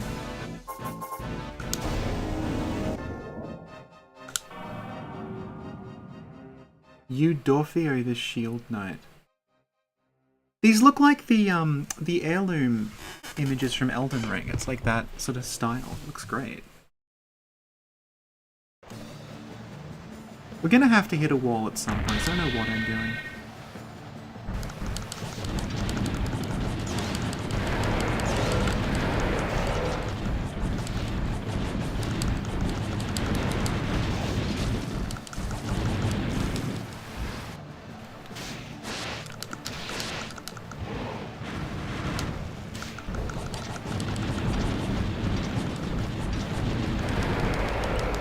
Oh, those are Kingsfield spells. It's like the wind spell from Kingsfield.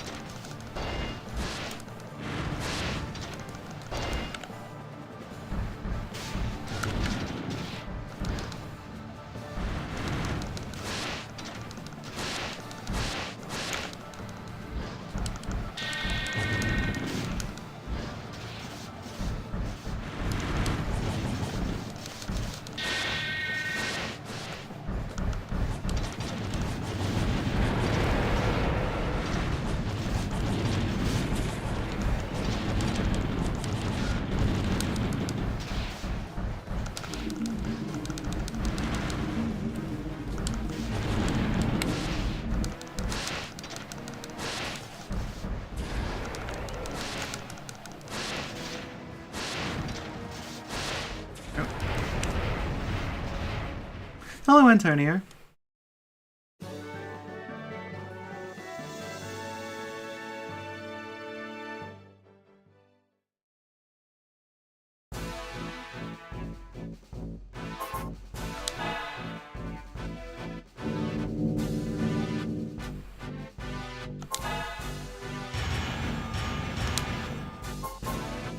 Make something else. Crystal.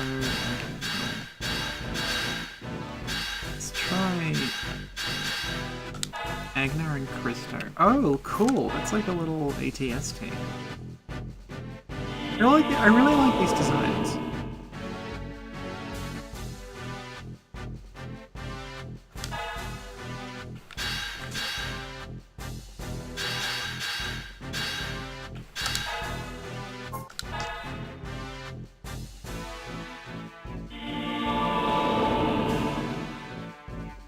Is that a new head? Have we got like a dragon head now?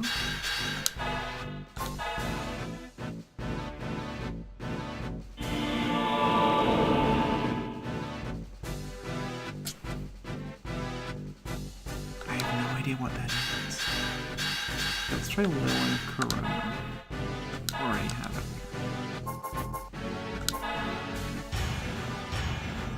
Oh, I thought I got a weird dragon head.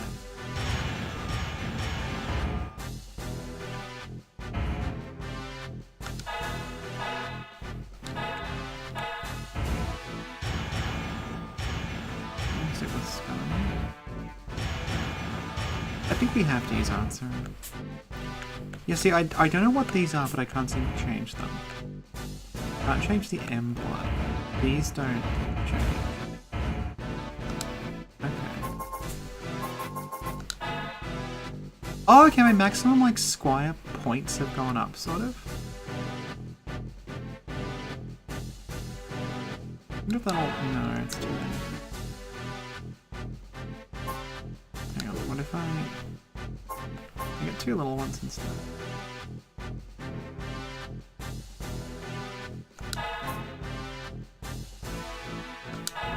That's too bad. Okay.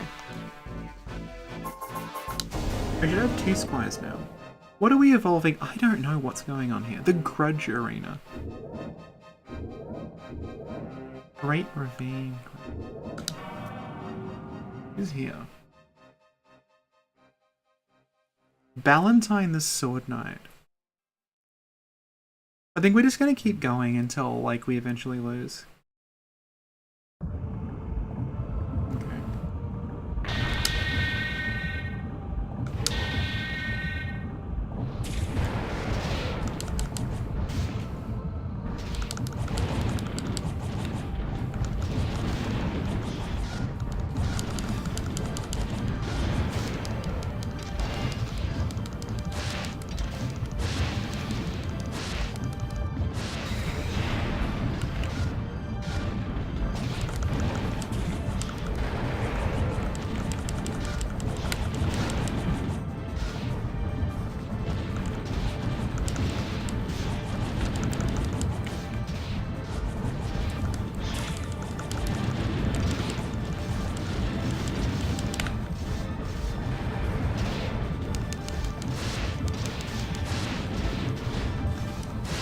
We seem to be doing okay.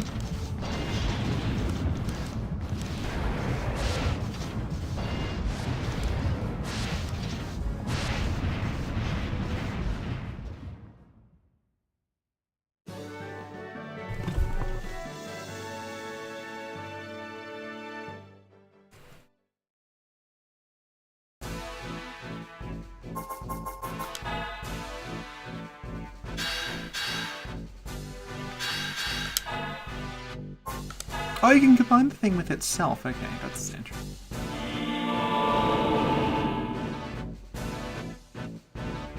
Like, the only controls are, like, sword attack, and then there's, like, a gun, but when it's close, it becomes, like, a punching attack. And you also have a shield, which I, like, never use. I just go in and spam. This looks cool.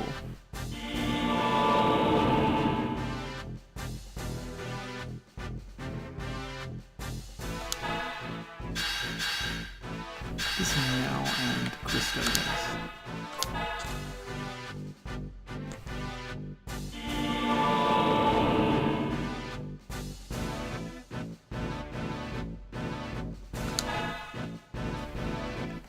So hang on, can I switch out?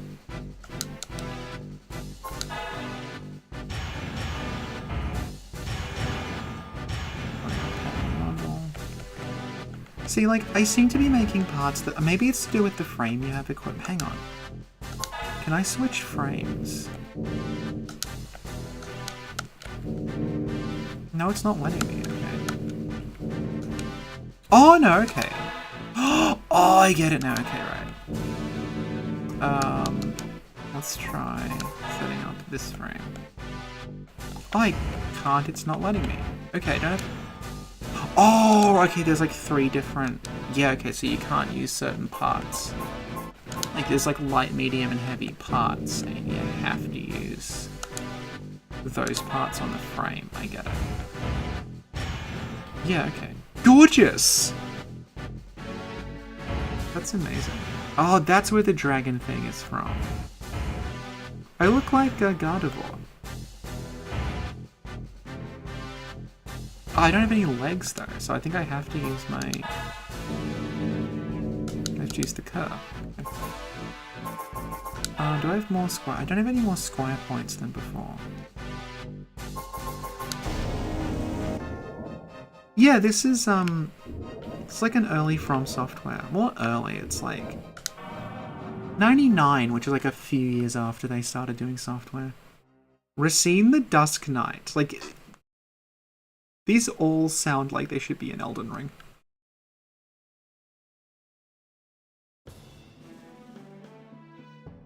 Go down. Mark down.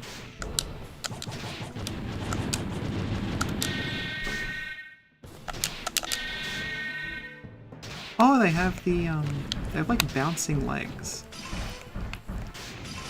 Oh no, that's a squire. Okay.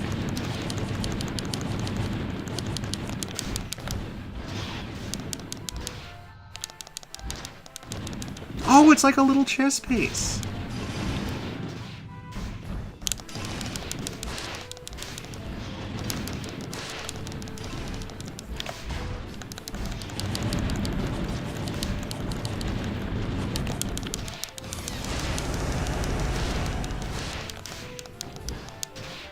So my cat has gone to sleep on me and is currently pulling my headphones out of my ears.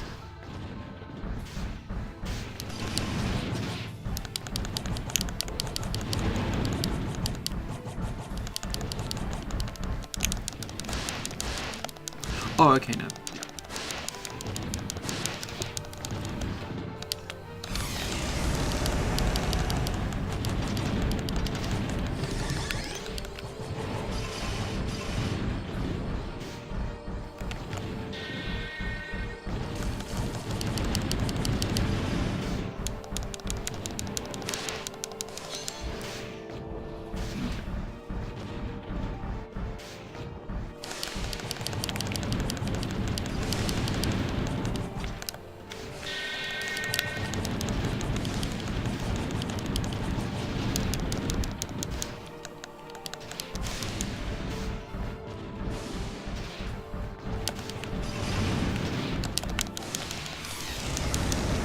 Yeah, I think this is the one we're gonna fuck up, because this guy has another, like, 2 squires to summon.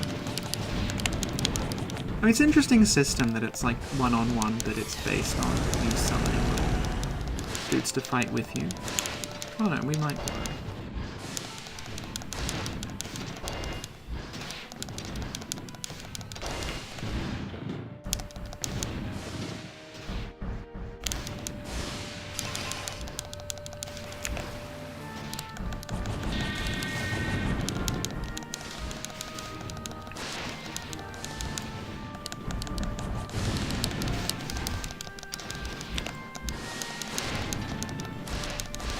No, we're not gonna do it. Yeah, we finally lost.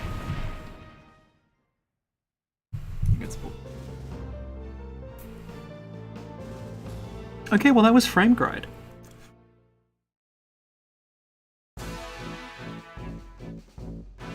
And I said I'd be done with Frame Gride when we finally lost, so we are. I can see myself like getting really into Frame Gride if I understood it. So what I'm gonna do, I think, is I'm gonna figure out like how Frame Gride works. Like I'm gonna find the manual and I'm actually gonna play it properly. And yeah, when we do, I think like I could probably do like a couple of episodes on it maybe because it seems really interesting. I don't know what time is it. It's 2:40. I can stay up for another about half an hour. So let's see.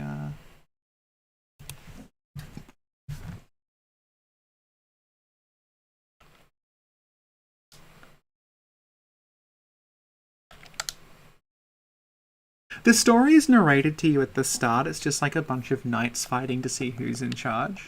But I don't know if it gets any different. I can show you something. I'll show you this. This is Beyond Chaos. So this is a let's make the window the right size. It's the SNES. It's tiny. Where's my cursor gone? Let's try. Yeah, it's better. So this is actually. Wait for me. Okay. This is a Final Fantasy VI randomizer that I've been playing. I won't play it for very long. It's only really of interest if you know Final Fantasy VI. But this is it's a randomizer for 6. And you get random characters with random abilities. Like the enemies are random, spells random, Esper's random.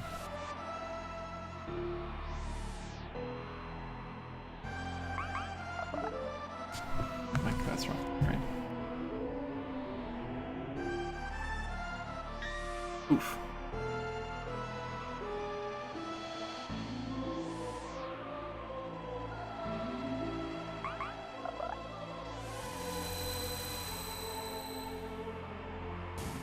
See, like, this is only going to make sense if you know Final Fantasy VI already, but, like, nothing in this screenshot should be happening at all.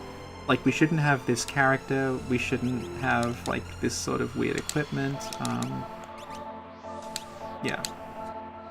But I won't bore, because it's, unless you know Final Fantasy VI, I don't know how interesting it is to watch someone stream it.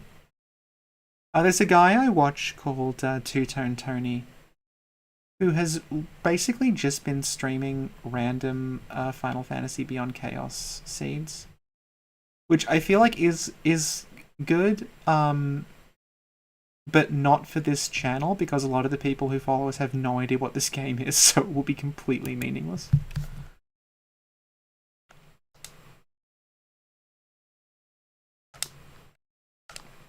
What do we have here? That's a DVD.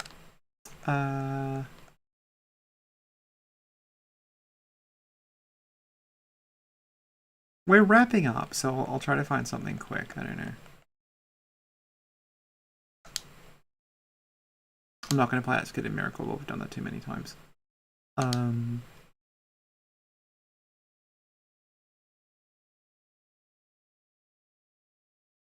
just basically shoved everything on an SD card, so I don't have to worry about this anymore. Let's go,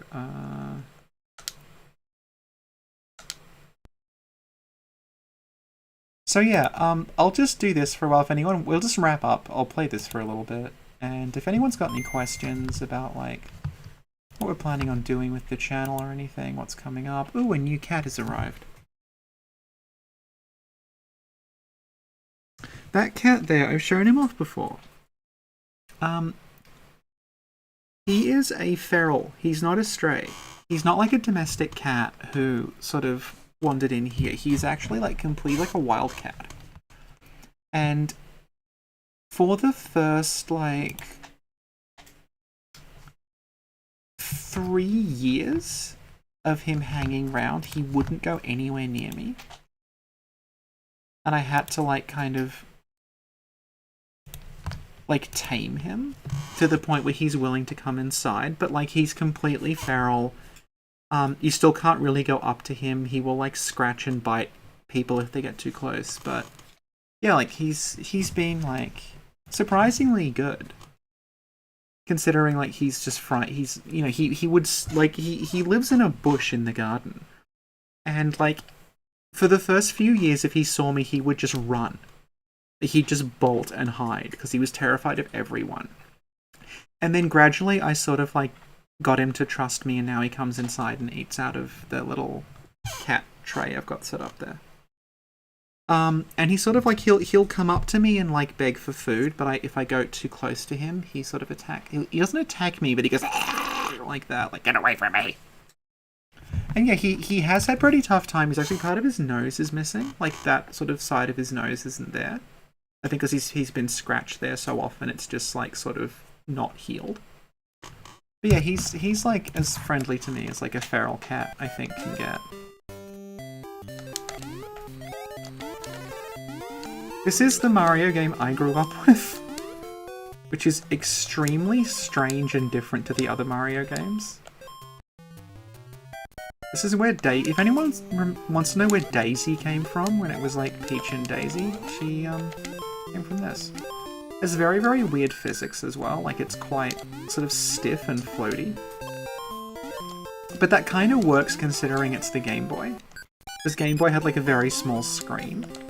So I kind of understand why it's like that. Can I go down here? No. Because if you moved at like the speed and momentum of a regular Mario game, you would like not be able to see what was happening. I think that might have been the idea behind the weird physics. Also got these weird bouncing ball things that collect stuff. This may actually have been the first video game I ever beat, now that I think about it, because I had this as the kid. It was like this and Tetris, which obviously has no ending.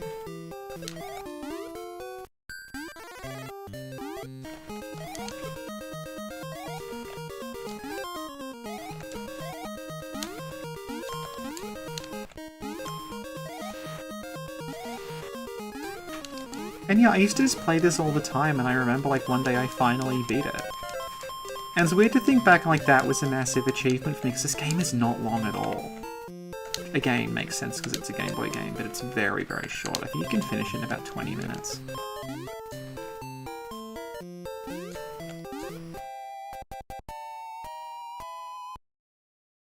Yeah, cats like... I don't know, Ingrid used to claw me a little bit sometimes. Ingrid actually lives here because, her owners, who technically live next door, like, she won't go near them. I think it's because they have two other animals, so they have two other dogs and another cat, and I think she just doesn't get on with them. So she just avoids, she just will not go over there. And that's sort of how I ended up with her, because she just wouldn't go home. And they said, like, look, she's never been happy with us, and we figured she's going to run away eventually, so... As long we sort of know where she is, so, you know, you can just, like, we don't mind you keeping her, so... She basically just moved next door. Like, I'm looking after their dogs at the moment, actually, because they're on holiday. And their dogs really like me.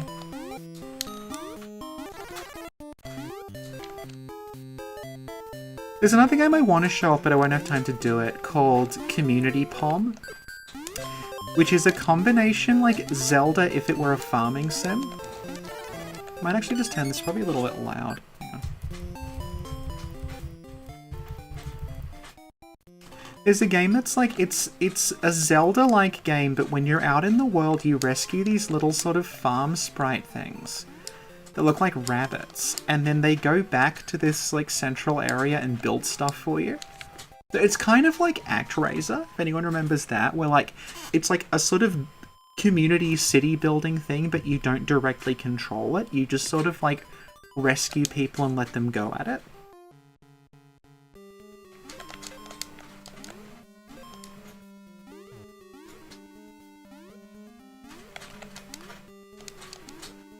Oh, I've missed it already. There's like some way you can get up. There's like some specific brick that if you touch it, it turns into a lift and you go up there.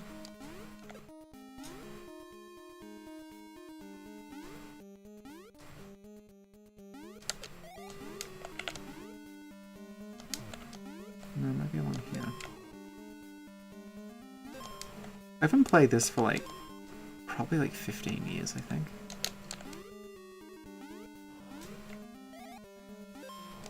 What's the Mario thing of like you can't go back? So if you miss, there it is. If you miss one of these, you can't go back and get it.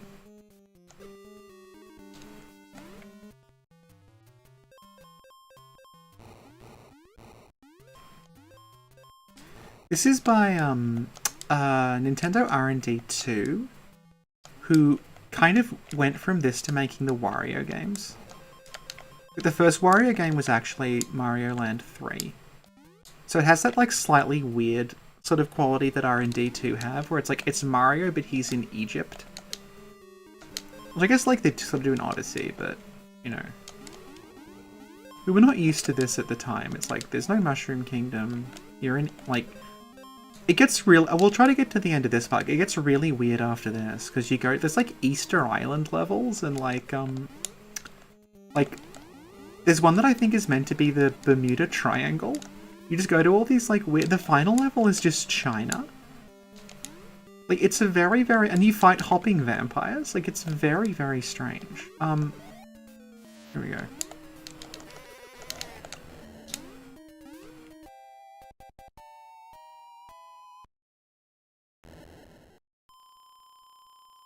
It also has side-scrolling shooter sections, which, again, not something you're used to.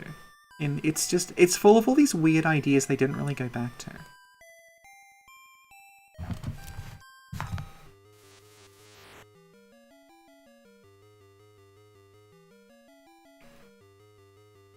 But yeah, that's Princess Daisy. This is where she initially comes from. I guess the thing to remember about Mario is, like, the sort of weird Mario games that... Like, look, it's the fucking George Adamski UFO, and we're in... This is canonically called Muda, which I think is supposed to be Bermuda, as in Bermuda Triangle. Yeah, but, like, there's this whole thing about, like, oh, the second Mario game is really weird, because Bowser's not in it, and it's like a dreamland, and there's a frog and everything, but, like, from the perspective of when that game came out, like, there's no reason for Bowser to be in it because Bowser's dead, because you beat the first game. And, like, you know, why would the princess need to be rescued again? Because you already rescued her. So, it's sort of like... It only seems weird in retrospect once they establish that, like, Mario's purpose was to go to the Mushroom Kingdom and fight Bowser and rescue the princess. Which I know they've gotten away from lately, but, like, at the time, like, that was not set in stone.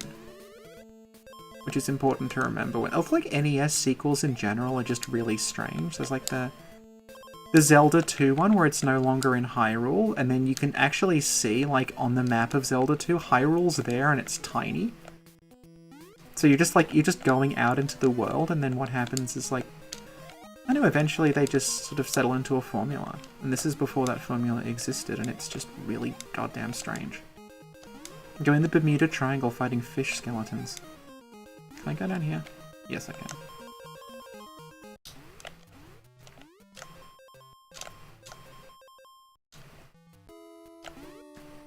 Again, like, this game used to be impossibly difficult for me as a child, and now I'm just like... You know, I've gotten better. It makes sense, because, like, it's designed for Game Boy. It's like, you're not gonna be doing marathon sessions, you're probably gonna play it for about half an hour at a time.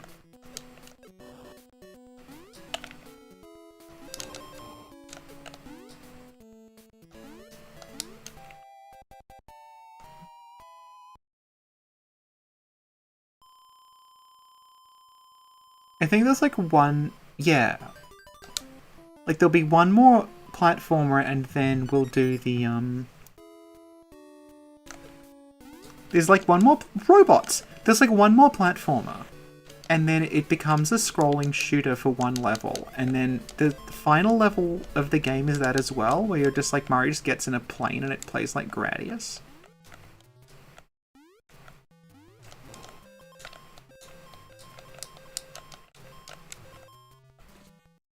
Anyway, I'm bothering to get the coins, because we have like 13 lives or something, barely. There are invisible platforms in some of these places, but I don't want to risk trying to jump on them, so I remember where they are.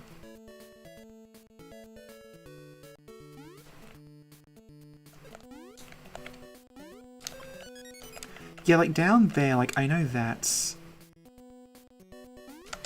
You can stand here, yeah, but I can't because I'm too big. That's how you get under there. I remember figuring that out as a kid and being like, that's so strange.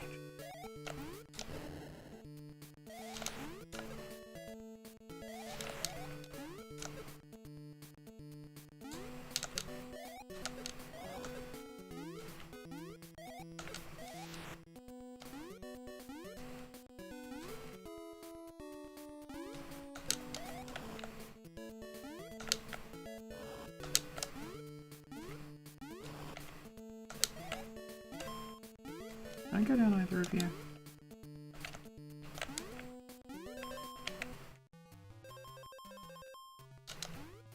Oh, Sonic. I had a... So, alright. Growing up, I had a Master System, but I did not have a Mega Drive. So I'm familiar with the Master System Sonic, which is slightly different, because the Master System, obviously, it wasn't as powerful. It couldn't do the, like, fancy, really fast, like, loops and things that the Mega Drive version could. But, yeah, I have fond memories of that game. Like, the Master System Sonic is quite sedately paced. It's not like a direct port, it's just like a separate little platform game. It's quite nice. Like, it's not stressful, it's not fast, doesn't really have an attitude, it's just like Sonic runs along. Jumps on things. Yeah, it's nice.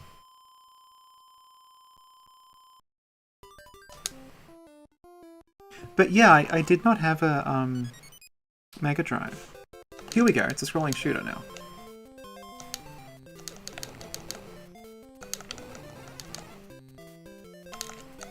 And like I said, I've still to this day never seen a Saturn or a Dreamcast in person, because they just didn't do well here. I mean, I know they didn't do terribly well anywhere, and that's why Sega pulled out of the console business, but yeah, Sonic I got into through like ports later on.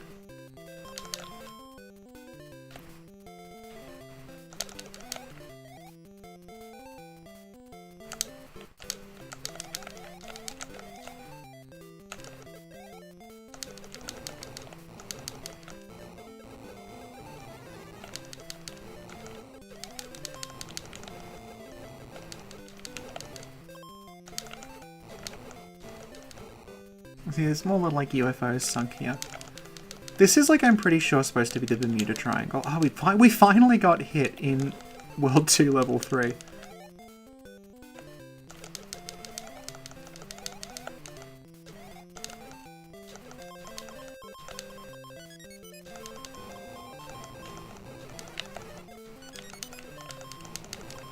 think there's another, like, mushroom you can get before the boss.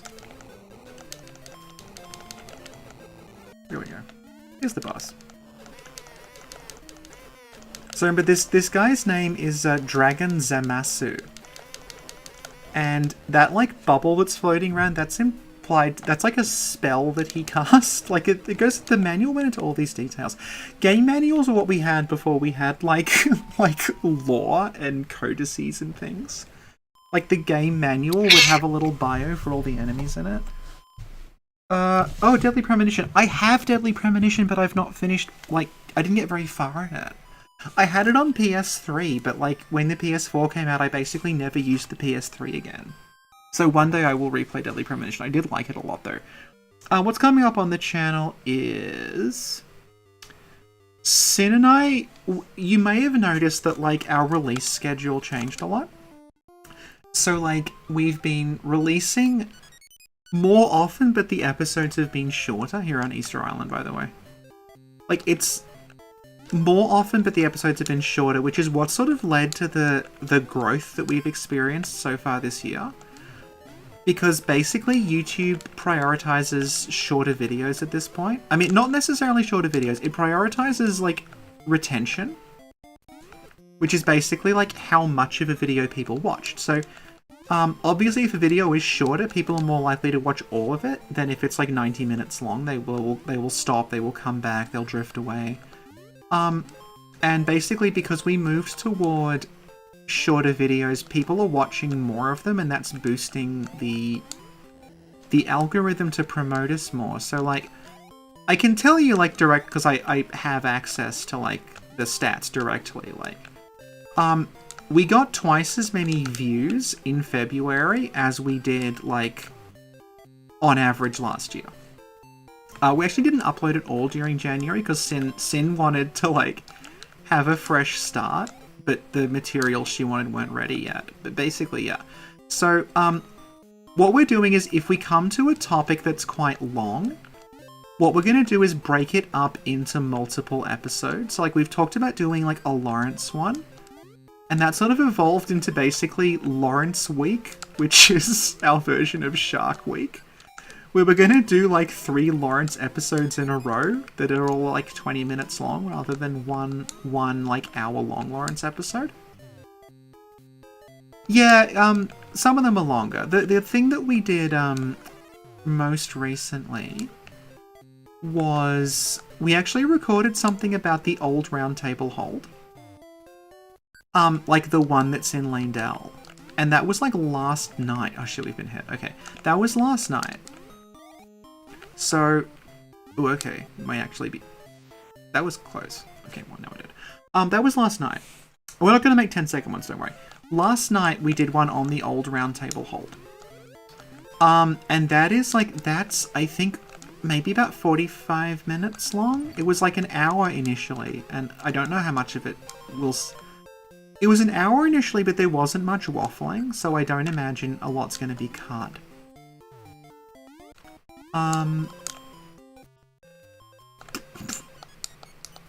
I did not know that was a pipe. Hang on, we can get a mushroom cut. I think one of these has a mushroom in it. I've missed it.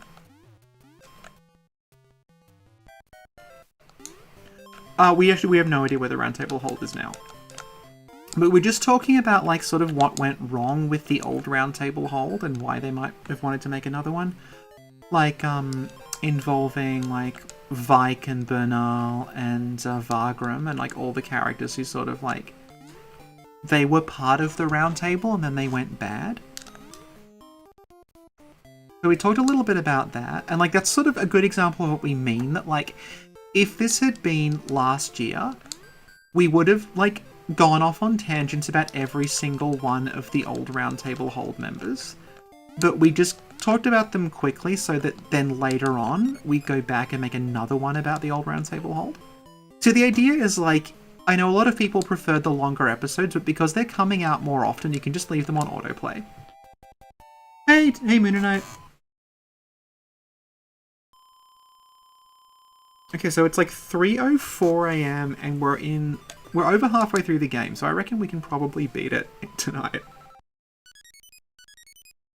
We actually haven't done the Lawrence episodes yet, but that's sort of how we decided to approach it. Basically, Sin is looking through like things that people liked and sort of thinking we can probably do them again better now because we're just sort of like more on top of things.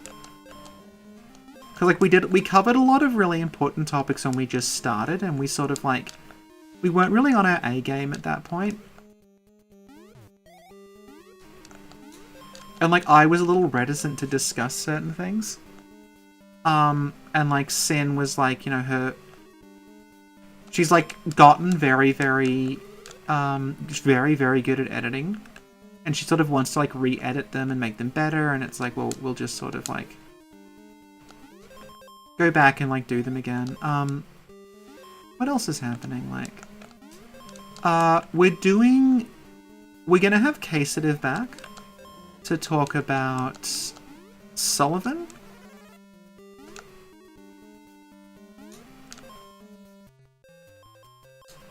Because, like, if anyone remembers, like, if anyone's been following me for a very long time, like, back on the old channel, I actually did a series that was just me and Casetive talking. This was when Dark Souls 3 just came out, so 2016.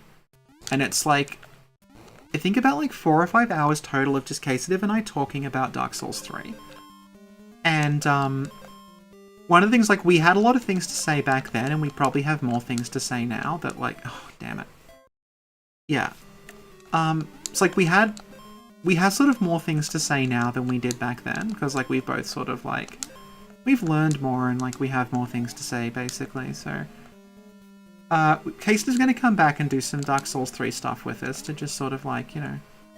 Like, that's what we're going to focus on, just, like, redoing older things that we did better in between the Elden Ring stuff and not having to worry about picking one or the other because we're releasing more often. Because earlier, like, we would have to sort of think, like, we're going to get one thing out this fortnight, what's it going to be? Whereas now it's like, oh, we'll just do this and then we can do this other thing, this other thing, this other thing. I think the Profane Flame is a mystery to everyone. I don't think the people that made the game know what the Profane Flame is. And yeah, now, oh my god. And your Shadow of the Erd Tree is going to be... We have no idea when that's coming out, but that'll give us something to do. I also feel like we're in a state where we sort of understand Elden Ring a little better. So I feel a little more confident doing, like, Elden Ring stuff.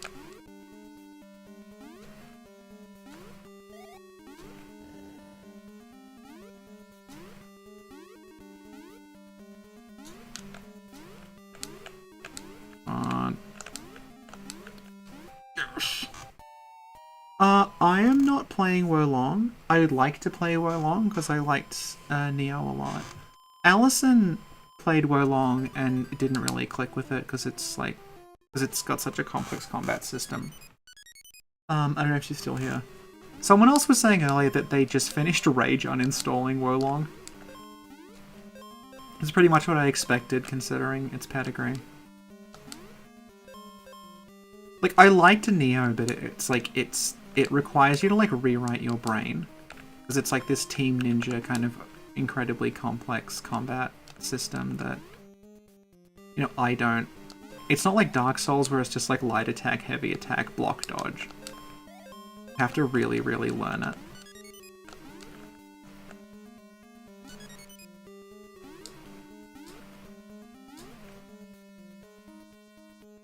Oh, okay, you liked Wolong more than Neo.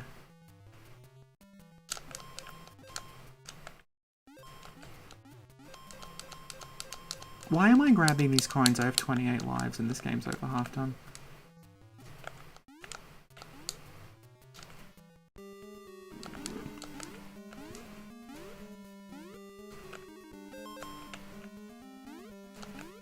Like this whole game, even though I haven't played it for so long, it's like burned into my brain because I just...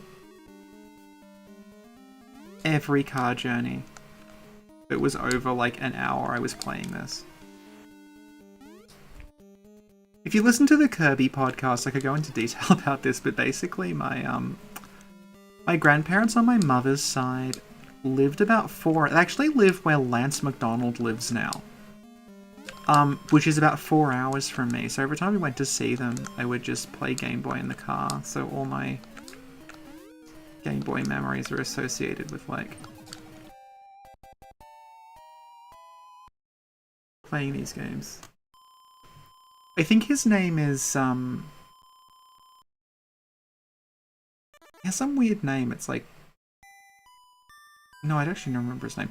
The Sphinx is Totemesu. The seahorse is Dragon Zamasu. I have no idea who the Easter Island head guy is. And then the final, it's like a cloud called... He's like... I think he's called Jugemu, like Jugem's cloud. And then the final boss is Tatanga, who's the Hopkinsville goblin. The little cryptid thing. Anyway, we're now in China.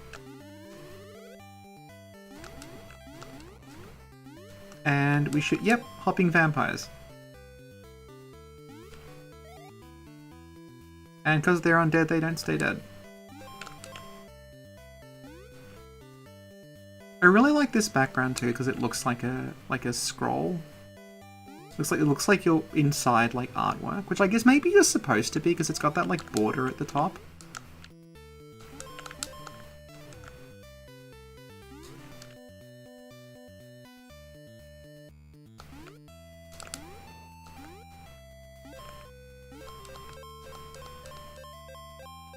Oh, your original Game Boy, nice. Does it still work? Because I know like a lot of Game Boys not working is down to the screen kind of rotting from being exposed to sunlight, but if you haven't been using it, it might be like working. I remember I found it, if anyone remembers Parodius, the like Konami sort of funny Gradius series, that actually got an SNES release in the PAL region, and I had a copy of it, and I found a completely working copy of Parodius, just like in my cupboard one day. Presumably had been there since like the mid-90s. And yeah, I hawked it on eBay, and someone paid quite a lot of money for it. My Master System is still in my dad's shed, actually. Break it out and play some Fantasy Zone.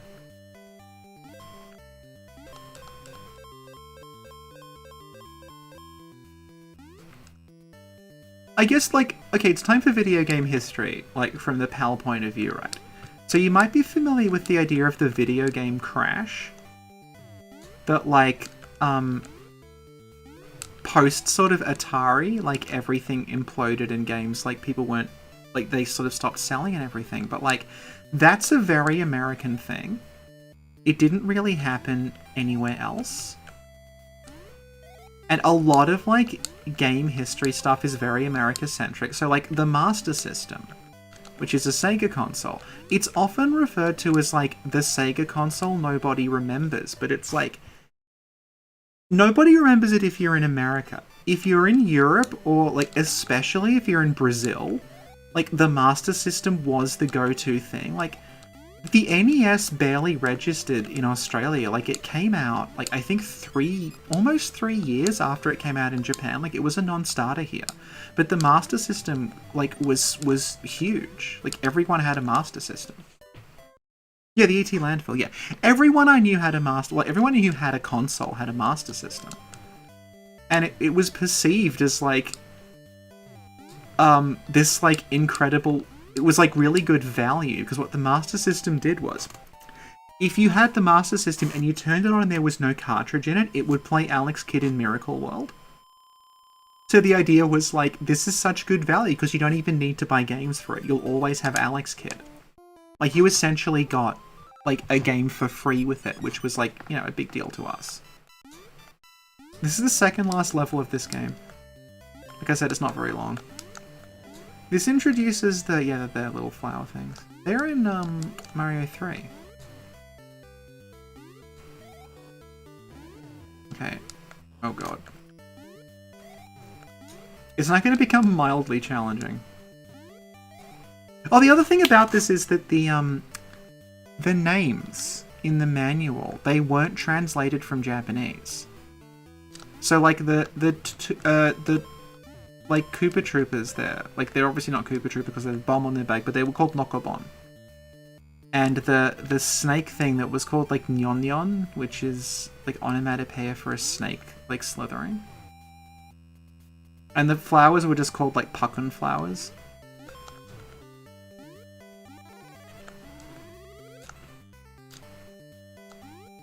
So, like, as I was growing up, like, I knew them by those names. Like, I called them, like, Puckun flowers and, like Nokobons and things.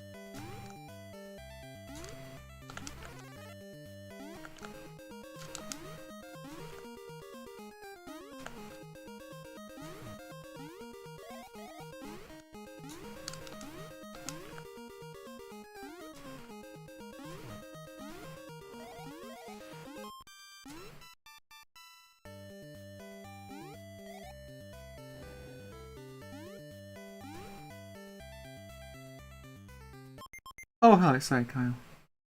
Do I have any advice about being a content creator? This is actually an interesting question because, pre-COVID, I was working as a teacher and a learning designer at a, like, college that, as a result of COVID, had to cut, like, 90% of the stuff, so I don't do it anymore. But I was actually asked to design, like, learning materials for a course they were doing in, like, how to become a YouTube content creator, because I was the only person there who did it. And the rule was, like, you could only teach something you... Damn it. You can only teach something you knew how to do. So it, like, had to be me that did it. So actually, I don't have it anymore because it was a couple of years ago and I've gone through, like, a whole computer since then. But I wrote all this... This is the final level, by the way. I wrote all this stuff about, like, how to be a content creator. So basically, like, mine and Sin's approach is, like... It's a little different because... You're probably aware that compared to people like Smotown or obviously Vardy, but like also like Ashen Hollows, people like that, and even people who started like relatively recently, like Tarnished Archaeologist or what's the other one? Yeah, I don't know. But like basically, we don't have very many viewers. Like we have about 1/10 of the subs of someone like Smotown, and we get like less than 1/10 of the views. But what we do have is that we sort of like we're very much upfront about who we are.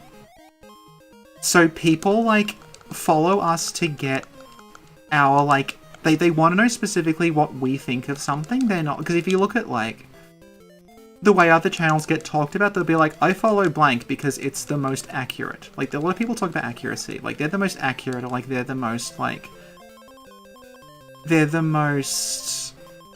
you know, like, they have the best take on blah, blah, blah. Whereas with us, it's like, people specifically just want to hear what we're saying about things. And they have a rough idea of who we are in a way that they don't necessarily have an idea of who other people are.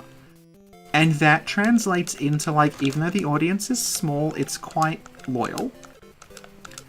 Like, we obviously don't make enough on Patreon to live off it, but on the basis of, like, if you look at our subscriber number versus how much we make, it's way out of whack with, like, a lot of other people. This is the final boss, by the way.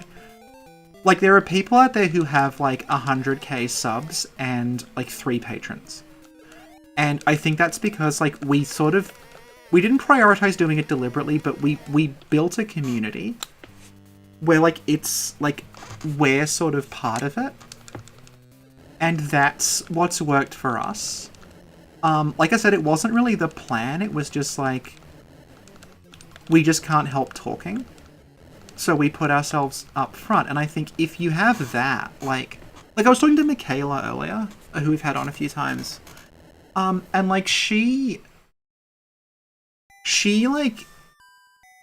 was saying, like, she makes $14 a month on Patreon, but she has 4,000 subscribers, and there are people with 100,000 subscribers who don't make $14 a month.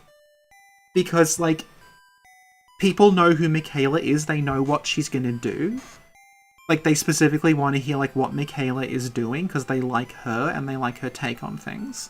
And they like that she's a mixture of, like, it's Souls lore, but it's also she's streaming, and she's also doing makeup tutorials, which is not something you get in a lot of other places. And I feel like that's Gunpei Yokoi. G Yokoi is Gunpei Yokoi, the guy who designed the Game Boy.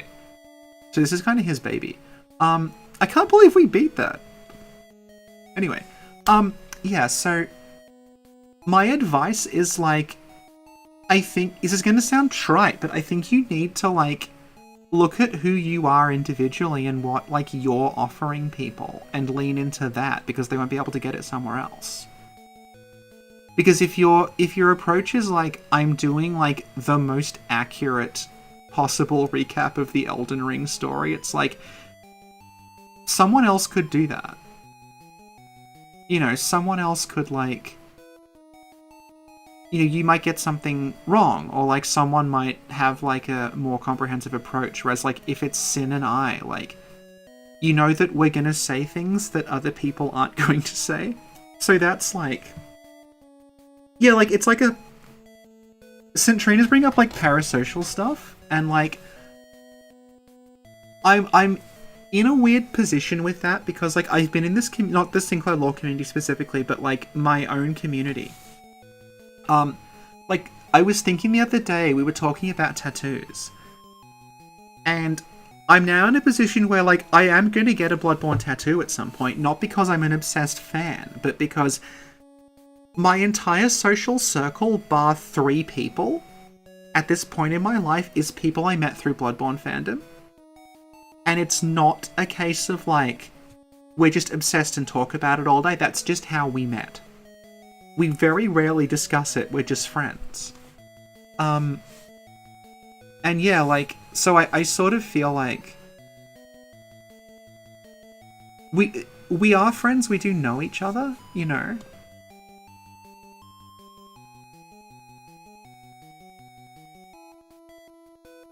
And yeah, like, so, ways to bring up Aegon, like, Aegon's another example of that, because, like, Aegon hasn't done long-form content, he's doing a blind playthrough, but, like, his thing prior to Elden Ring was he did these very, very, very in-depth, like, comprehensive takes on every area of the game. He called it Let's Talk Lore. I'm on a few of them, so is Redgrave, so is Casadev. And, the thing about Aegon is, like me, like, he's an academic. And he specialized in like pedagogy, just like the ways in which we learn and how we approach learning. So he has a lot to say about that with regard to like. So we had him on for the Foucault episode because he's super into like institutions of learning and how they function. But like the point is, even if you don't care about that, like no one else is doing that. Like, no one on YouTube is going to do a 4-hour thing about critical pedagogy in Dark Souls 3. And that's why Aegon has, like, that very loyal following, even if it's not as big as someone else. But, like, I'm not saying who, but, like, there's quite a lot of channels that were absolutely fucking massive 10 years ago, when Dark Souls first came out. And now they're just, like, abandoned, or, like, the audience has just vanished, because if you want to get a recap of the story of Dark Souls, you just watch Vardy. And if you want to get a more in-depth recap, you watch Smotown. And what people want now is, like, very specific text. Like, that's why, like, Tarnished Archaeologist is really popular. Because, like, he is specifically approaching Elden Ring in a way that is like archaeological, which again other people aren't really doing. And people want to hear like personal takes and stuff. And yeah, I just think it's like that.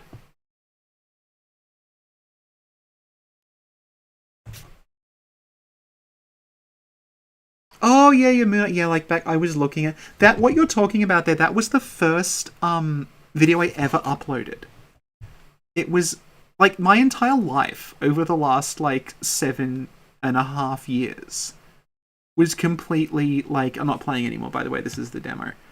Was completely like ruled. Like it was sort of ruled and controlled and like on track as a result solely of because I uploaded a video 7.5 years ago about the leg wraps on the giants in the Nightmare Frontier.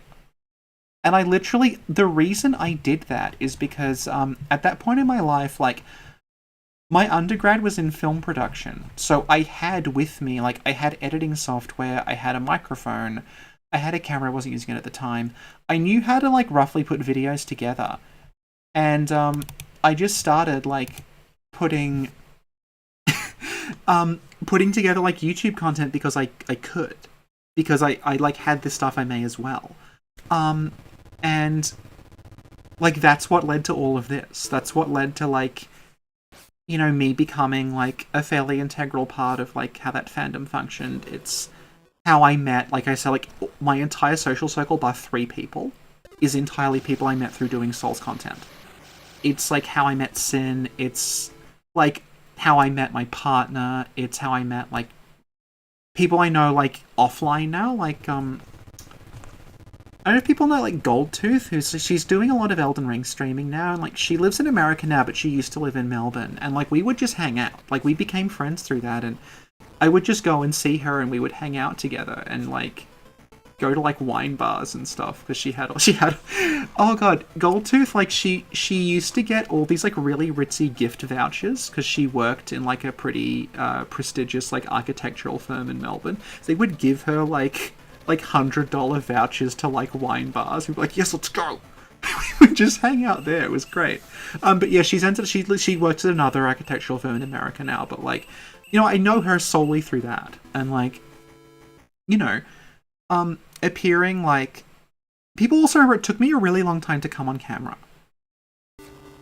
Because, like, I was very self-conscious. And I streamed Dark Souls 3, like, initially once, and then I never went on camera again because I felt too self-conscious. And, like, I feel like it's happening to me, like, at like, this moment, where, like, once I'm put on the spot, I, like, start talking, whereas if I'm given a chance to say no, I'll be like, I don't want to talk today. And I feel like that's been the big help to me. Like, Sin as well, like, Sin sort of, like, encouraging me to talk more, because I didn't used to be very talkative, and I used to be very guarded. And, like, now it's the opposite. And I think that's why we want to redo the old videos, because, like, I know it's technically us, but in a sense, it's like essentially two different people who have the same DNA as us. Particularly in my case, because like I just wasn't talking about a lot of like if you listen to my old like they're so bad. If you listen to like some of my older like Bloodborne stuff, like I'm really tiptoeing around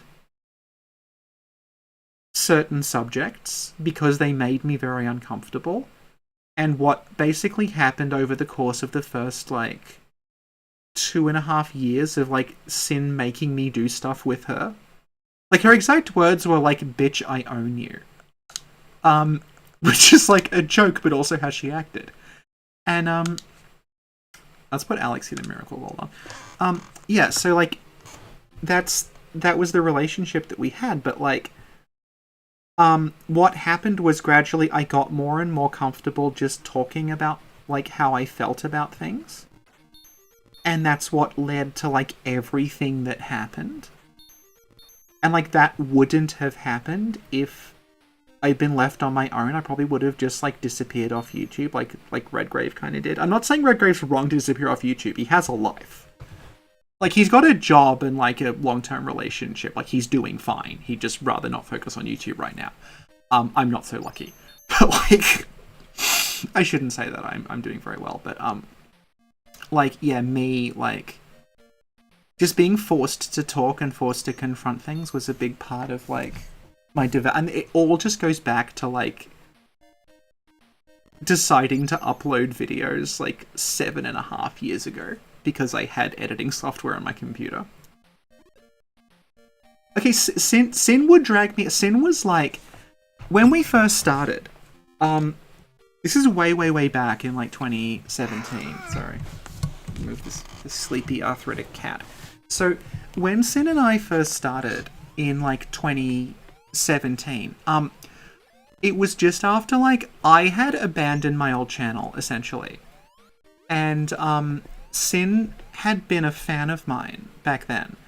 And, she got in touch with me and said, like, hey, I have a channel, will you come on it and talk to me? Because she had questions about Bloodborne, about Dark Souls that she wanted answered. So the idea initially was, like, I would just come on Sin's channel. And I was, like, the guest. And the plan was, like, she would just get me on to, like, answer some questions, and then the assumption was I would either go back to my old channel, or I would, like, get a, like, academic position or something, and that would be it, and we would part ways. And, yeah, what happened was, like, we just clicked really well, and I stayed there. And that's essentially what happened, like, you know. The thing is, like, I've mentioned this before, but at the time, like, I almost didn't show up. Like, when she's like, can you come on my channel? Like, all I knew about her was, like, she was called Sinclair Law. I didn't even know it was a she. I just saw, like, this message from Sinclair. How will you come on my channel and discuss Dark Souls 3 and Bloodborne with me for a bit, because I liked what you had to say. And, at that time, like, I've mentioned this, but I used to get a lot of requests like that, but from, like, shitheads. People who wanted to, like, debate me. They were doing, like, hey, I want to debate you about, like, how the pus of man works. Or I want to debate you because you're wrong about the profaned capital. And I just don't fucking care. So when I saw this, like, Sinclair person, they're like, will you be on my thing and talk to me? I almost was like, oh, it's just this again, I don't really want to do it. But, then what happened was I actually clicked on the link that she sent to her channel. And I watched it. And I think it's still up, because, like, she made videos way before I showed up. And, they were very weird. Like, there was one, and it was, like, the chapel dweller, if he were, like, singing a love song to Ariana on Valentine's Day. And she's, like, voicing, like, da, da, da, da, da, da. And it's, like, I watched it and I thought, this is incredible. And, like, okay, this is clearly not the sort of person I thought it was. And I immediately, like, yeah, okay, we'll do this. And then the time we actually... Because initially, like, she was very deferential toward me. Like, because she saw me as, like... I was, like... The way we described it almost is it's, like... I was, like, a dying billionaire, and she was trying to get my, like, stories from me on my deathbed before I passed away for good, but it was, like, I want to get your Dark Souls takes before you leave YouTube. But, like, what happened initially was, like, she was very deferential toward me. And it was like this question answer format. And then what happened was, specifically, the video is still up there and actually got a comment literally like the other day. It was the video about the gargoyles.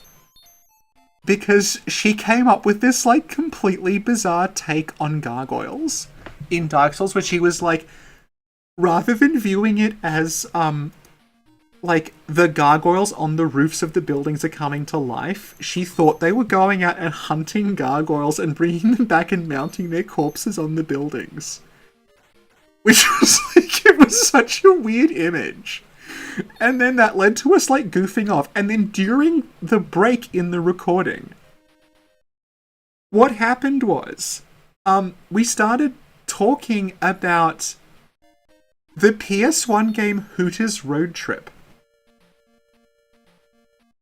Which is like, it's a really shitty budget PlayStation 1 game that's just you driving this like really terrible low poly car around, and you stop, and then it plays a clip of like a Hooters waitress congratulating you. And yeah. And we started talking about that, and then the computer crashed.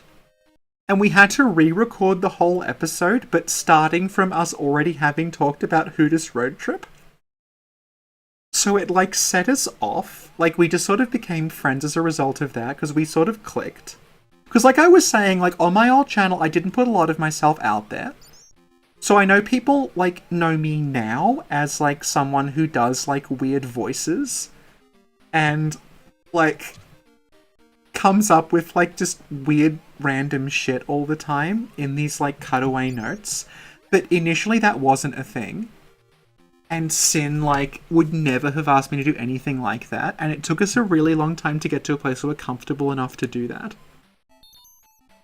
And the other one that we did was, like, the lock shield, which I think she's put on Patreon now, but, like, we had an episode where we were just talking about the lock shield, and it went for an hour. And she's like, I think we should release this unedited. And I was very against it. And she did, and everyone liked it. And that was the point at which I realized, like, we sort of, like, people would actually show up and listen to us. So that was, like, I just feel a lot more confident now. That I realize, like, I can just sort of, we can both sort of be ourselves and it's fine. Which initially I was very, very worried about. Because I think that's a thing, and like going back to like the way people would talk about, like, my favorite channel is blank because it's the most accurate. And I feel like we've transcended like the question of like, is it accurate or not, and just become like, what do you think about this? What are you playing now? Okay, we're not playing anything. This is the demo. This is Alex Kidd in Miracle World. This game is motherfucking bullshit hard and impossible. This demo is not showing off how bad it gets. This is the game that, like, if you had a Sega Master System and you turned it on with no cartridge in the slot, it would play this. This is actually a really, really kind of ambitious game, considering it's, like, contemporaneous with Mario. Like, it has, like, adventure elements, it has, like, a shop mechanic, it has a currency system, it has so much stuff.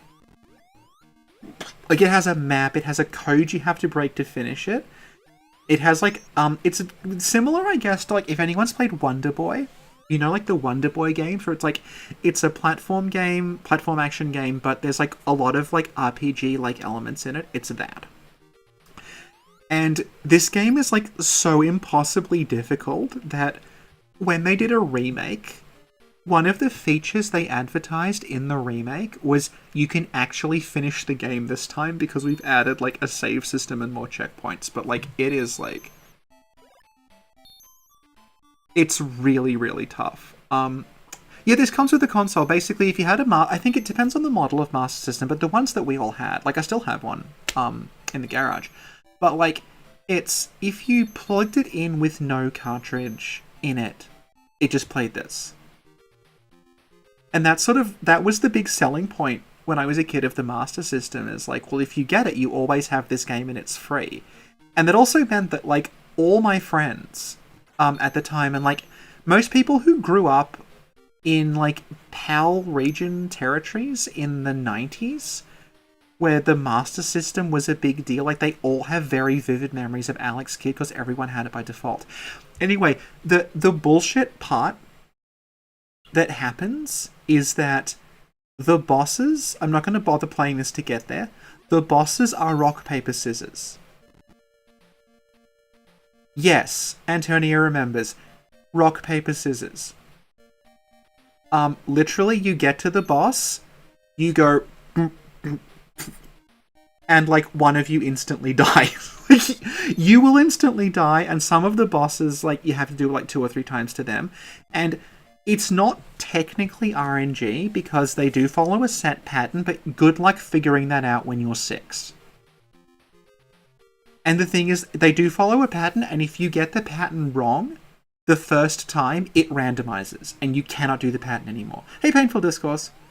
Yeah, we're actually just finishing up with some classic, remember the early 90s. But yeah, like, it's so goddamn difficult. There is actually an item you can find in the game that when you get it, it shows you what your opponent's going to pick, and you might think, oh, that's going to make it easy. But the game compensates for that, because if you have it equipped, then, like, at the last, like, frame, they just switch to another thing. Like, it's torturous. And throughout the game, you will not know this, by the way, until it comes back to bite you. You have to write down a password that you don't know is being given to you until the end of the game when it's already over. And you then have to enter that password in some blocks by jumping on them. But when you jump on the blocks, like, it's platformer controls, if you miss the block and you hit the wrong block, it summons a ghost that just homes in on you, and you can't kill the ghost. So you just have a ghost that is now chasing you, and it's going to kill you on contact. Yeah, like you're saying, yeah, people say games are difficult now. This is what we had to grow up with. You think Sword Saint Ishin bothers me after this shit? I've beaten this game on original hardware, it was horrible.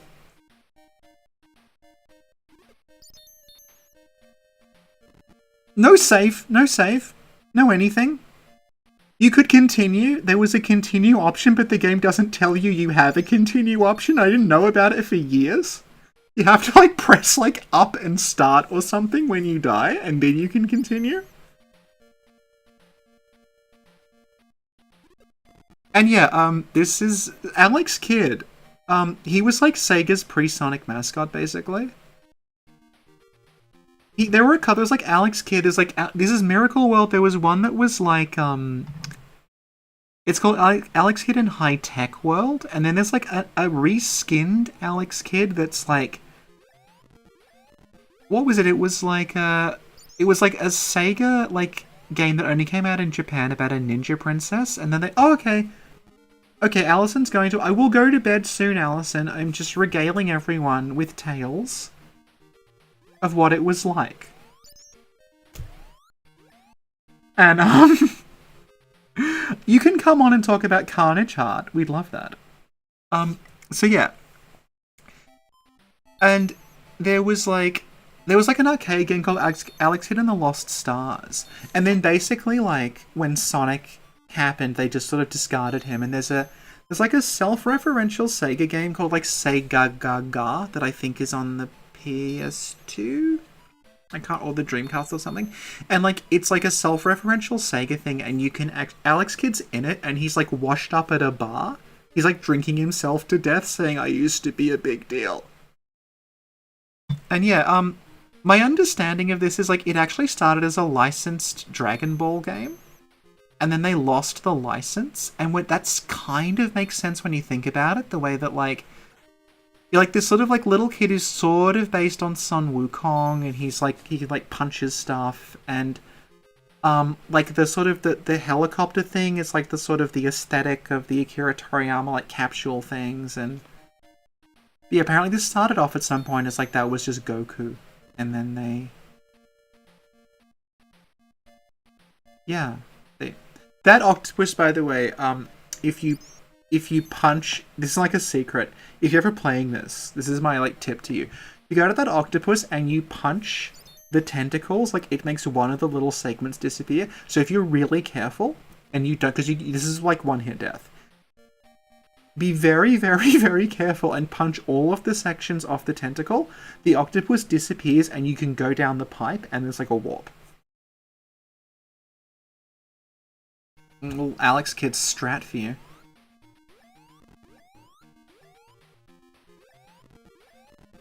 I really want to play this now, but it's 3 in the morning. It's almost 4.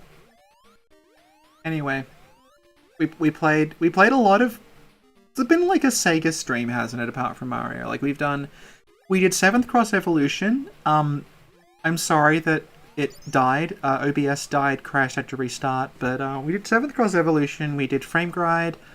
We did the entirety of Mario Land.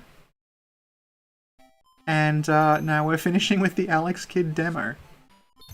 Actually, hang on. I know I shouldn't be doing this.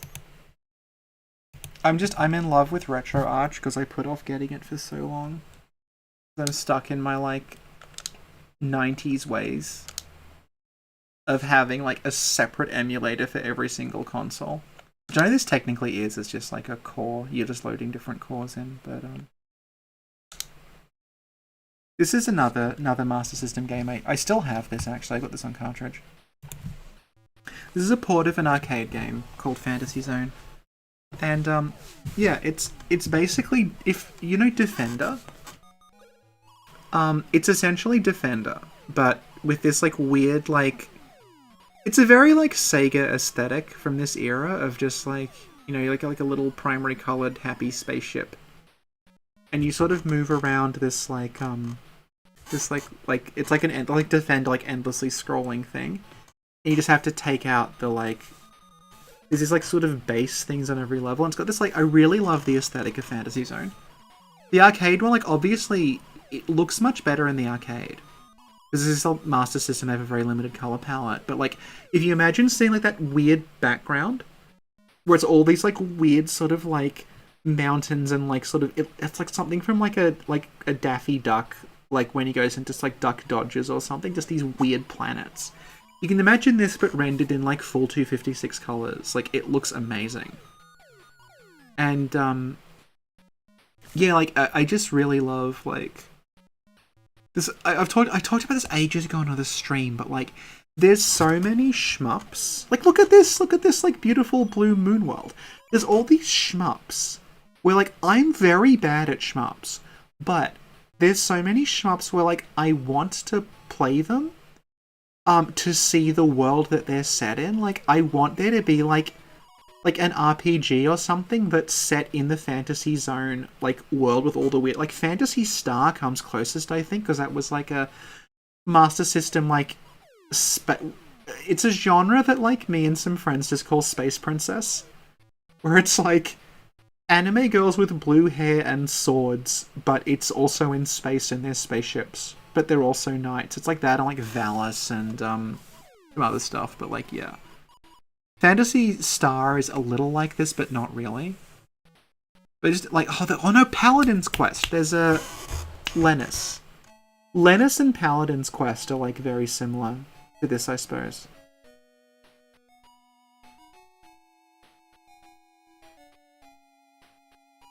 Here we are. This is the plot. Yeah. Long ago, far away in space, there existed a Fantasy Zone where a courageous hero called Opa Opa fought in a valiant cause to rescue the Fantasy Zone from its enemies. In space year 6216, the interplanetary monetary system collapsed, causing all the planets to become panic-stricken. According to an official inquiry made by the Space Guild, someone is leading the Minon planet forces, using them to steal the forgotten foreign currencies. I didn't know this. With the funds, construct a huge fortress in the Fantasy Zone. To put an end to their ambitious plans, Opa Opa promptly takes off for the Fantasy Zone, where... Yeah, Oh, you're doing a segment on Valis? That's great, yeah. No, we would do Valis. Valis is great. I mean, when I say Valis is great, I mean the aesthetic. The aesthetic of Valis is great. Like, it's like, Valis, for people who don't know, it's like anime girls in, like, sort of vaguely medieval-looking armor, but they're, like, in space shooting sword beams at each other. No. The Valis is a book by Philip K. Dick. This is a completely unrelated, very, very anime, very 90s anime platformer. And yeah, it's like I'm friends with a bunch of people in a specific server where we all refer to that genre as just Space Princess, and we don't know what it's called, but there's a lot of it.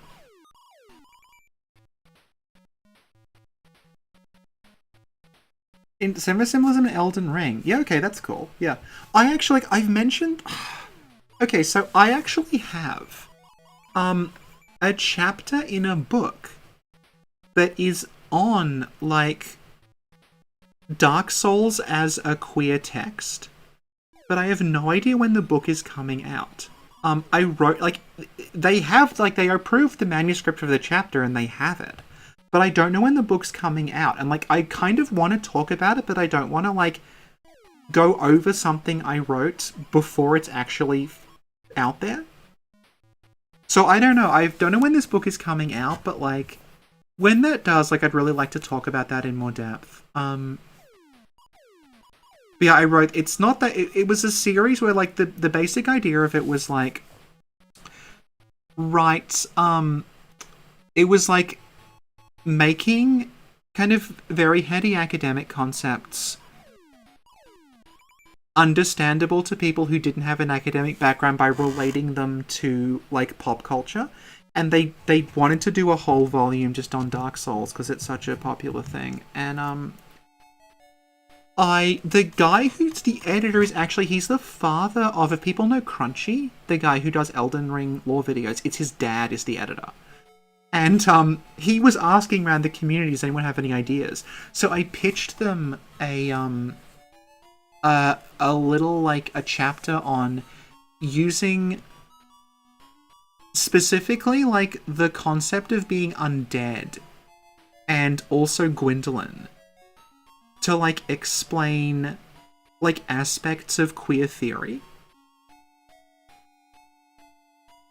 And you can kind of, like, if you know me by now, you'll know roughly what I said. But, I'm quite happy with it, like, considering I sort of don't really have any desire to do, like, proper academic publications. Oh, have you seen my work? I don't know. Because you're called Centrina, who's a character in Elden Ring. So I don't know how many people are called Centrina. Oh, Magical Girls and... Okay, yeah, so I actually don't know a great deal about Magical Girls. Like, I haven't watched much Mahou Shoujo, I just know it as an aesthetic. But yeah, like, I'm fine, if you ever want to pick my brain about, like feminist theory and queer theory, like, that's fine, because, like I was saying, like, I've sort of given up on trying to have, like, an academic career, largely because, all the universities here imploded as a result of COVID. Because basically, like, Australian universities, most of the, like, not most of, but, like, a fair whack of the students who come here are international. Like, they'll come here mostly from, like, South and Southeast Asia and the Middle East to study abroad here. And then what happened was, when COVID hit, you weren't allowed to travel anymore. So the universities, like, the student population massively reduced for about, like, 2-3 years. And as a result of that, like, everyone who was on casual staff never got rehired, because it's like, we're just not doing it. So, like, I wasn't a full-time employee, I was on a contract, and the contract never came back for me, it never came back for pretty much anyone else. And anyone who was, like, full-time staff, a lot of them just got laid off, and a lot of the people who survived just had to take massive pay cuts, and the system has never really recovered from it.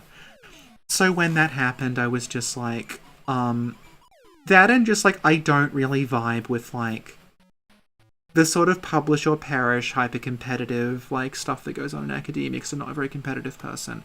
So at that point, I just decided, like, I was probably not going to pursue this past, like, you know, I had finished my doctorate a few years earlier, and I thought it's probably maybe time to move on. But yeah, like, so basically what I'm saying is, like, I'm happy to talk about all this stuff, because basically I don't get to talk about it in a lot of other places.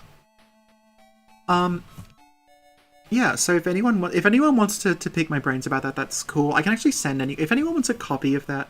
The international students are sort of coming back now, but like the damage is kind of done. Like in a sense, like I'm glad that immediately out of my doctorate I didn't get the position that I wanted, because had I gotten that position and like planned my life around the salary I was getting and relocated and everything else, I probably would have lost that position within about 18 months because of COVID. So, like, in a sense, I sort of avoided, like, it going badly in that way, but, yeah, like, the uni system is just, like, it's not doing well here. And then, like, we had this, like, awful government at the time, and, they took it upon themselves to use the fact that the system wasn't working very well because international students had left to basically hike fees massively in what they considered to be like inessential fields, which obviously is the sort of thing that I do. So basically, like, the way that student loans work here is a little different to the way they work in the US, because like it's a slightly better system in that the loan's taken out, like, it's not a private loan, it's taken out through the government, and it's, instead of accruing interest, it's paid back through tax. So basically, like, you accrue student debt, but instead of having, like, this thing, like, you have to make these repayments, it's just, when you hit a certain tax threshold, it's like, we're just going to add a little bit extra onto, like, the tax that's you're paying to pay back the loan that way. And by the way, I do hate that. Like, it's a pretty, like, like, I know people who, like, they accrued debt and now, like, they're being taxed at a level that, like, they're having real trouble dealing with. But, like, at the same time, it's slightly less predatory than some systems. But the fact is, like, paying for university at all was introduced here, like, when I was a child. So, like, my parents' generation didn't have to do it. It was brought in, like, the like, was it like early to mid 90s they brought in, like, we're gonna start charging people. Prior to that it was free, and there's like a big push here to just like cancel all student debt because it's just like, this is sort of ridiculous. Yeah, basically, like, I grew up in a sort of mess of like rampant privatization of things that my parents didn't have to worry about, and I'm a little bit better. You paid off your debt and then left the country. That used to be a life hack. There used to be this hack where, like, if you accrued student debt here and left, because you're paying tax in another country, the Australian government wouldn't be able to tax you for it. But they've recently amended that, so they're still gonna. So you can't do that anymore. But yeah, it's 4 a.m, and I said I'd be done at 3. I have a habit of doing this because I just can't stop talking. It's like I was saying, like, I guess, like, this is okay. I'll mention one other thing. This is like people doing well when they're forced to maybe do things they weren't expecting. When I was in school up until the age of about 16, it was assumed that, like, I was very bad at talking. And that I would be absolutely awful. I couldn't speak publicly. I was very quiet. And if you told people then that, like, eventually you will be talking, like, you'll essentially, like, I actually have, like, I'm accredited, like, we have all these accreditations here. I'm accredited as a public speaker here. Like, I had to go through a, like, series of examinations to do it, and I actually have a piece of paper that says I can do it. But, like, if the idea that I would ever be able to do that was just so beyond everyone. Because the assumption was, like, you're the quiet, nerdy one, you never talk. And what actually forced me to, like, do that is that we had a school debating team. And essentially I was made to choose between joining the debating team and playing more sport, and I hated sport more than I hated public speaking. So I joined the debating team. And it turned out I